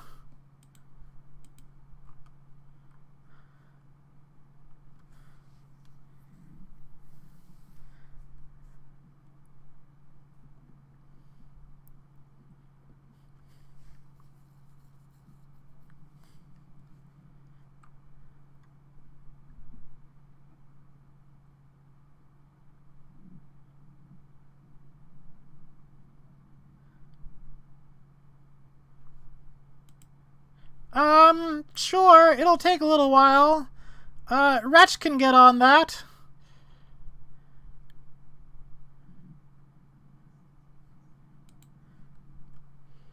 And so the one designated as Wretch,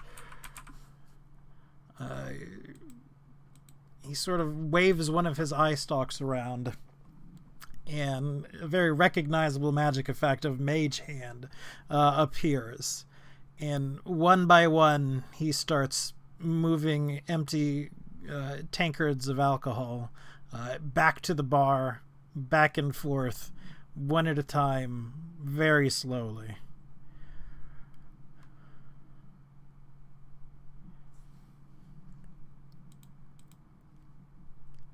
Maybe? What's a nephew? What's that?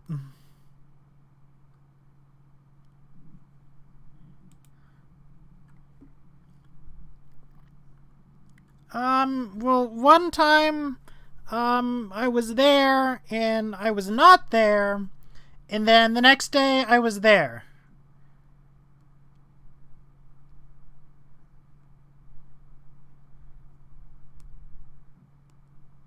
Yeah, sure. I mean, how do you do it?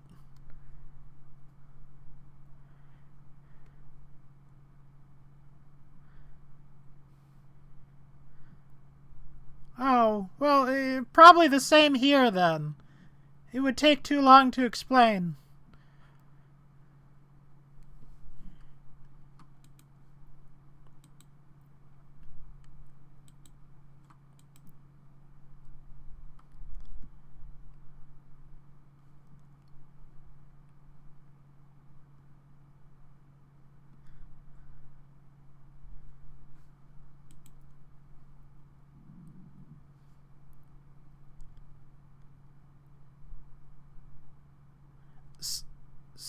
So what do we do now?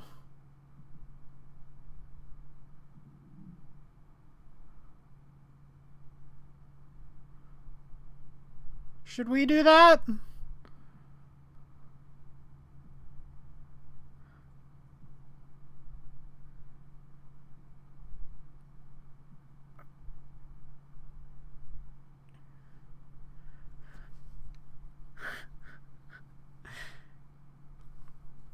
So they sort of Mage Hand, or at least Wretch, sort of Mage Hands a thing of alcohol into his mouth, and then just sort of, it just kind of dribbles out of his mouth. They like beholders don't really have like intestinal systems or whatnot.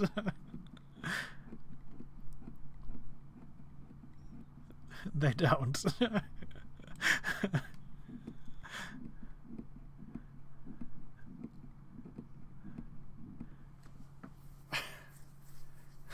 Yes.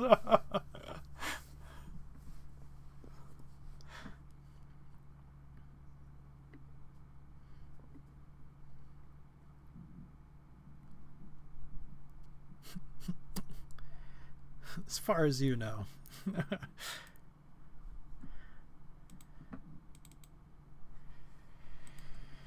So they do introduce themselves after a while of wasting a lot of alcohol in sort of nonsensical or mostly nonsensible. What happened? Oh, I messed up. This is what happened.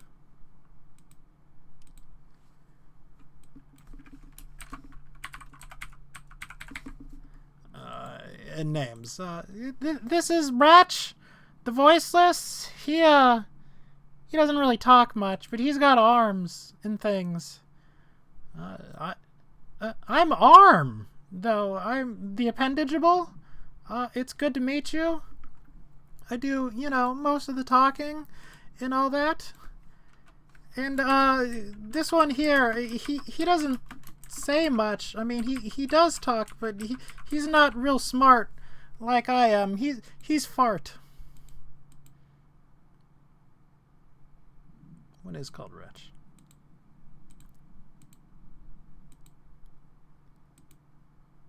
Oh, yeah, I gotta...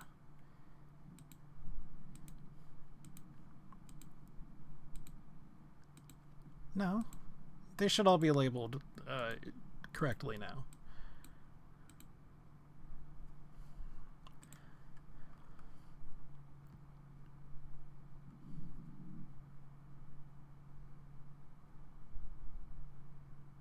Yeah, I forgot to enable the player names.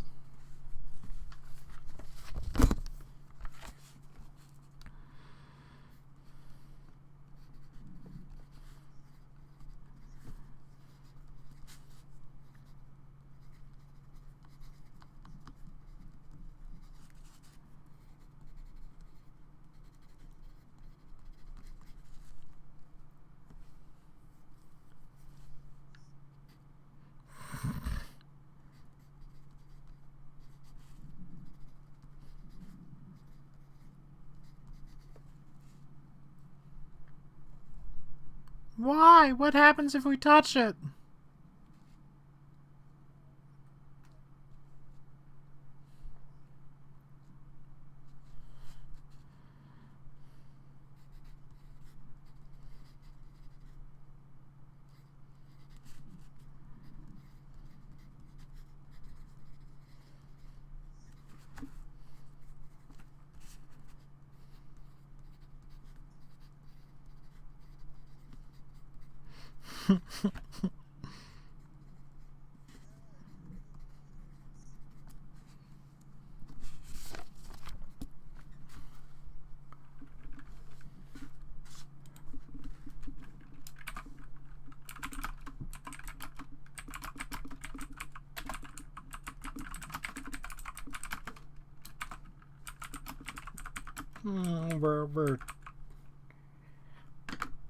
We're cheating a little bit.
Alright, so that is the message that Adrian gets back. I presume that he relays it on. And I think here is pretty much going to be the point where we are going to stop for today. Yeah.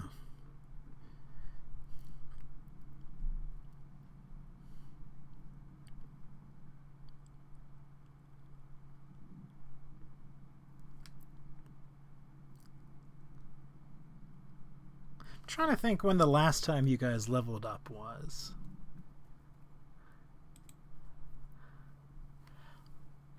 Yeah.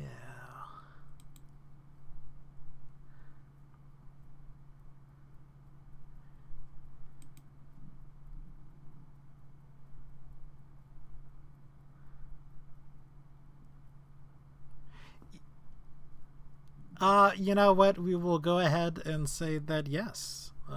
You all level up to level 8. And we're going to go ahead and pretty much end the session right there. thank you so much for watching. We've had a couple of viewers this entire time, so I want to let you all know that I appreciate it in a big way. It's a TC Chinese channel, you know, nobody watches, perfectly fine, but it's always fun when somebody is watching. So thank you all for coming out. Sorry that I specifically asked you to watch, but you know, them's the breaks. Sometimes it works out like that. Everybody else, say goodbye.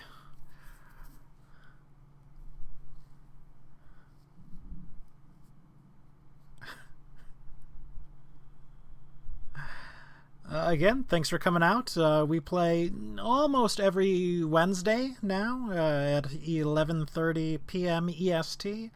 Although, you know, things happen and we can't always make it, yada, yada, yada. Such is life. But again, appreciate it for coming out, showing your support. I really do appreciate it. I'm repeating myself now. So I hope you all have a wonderful day, and peace out.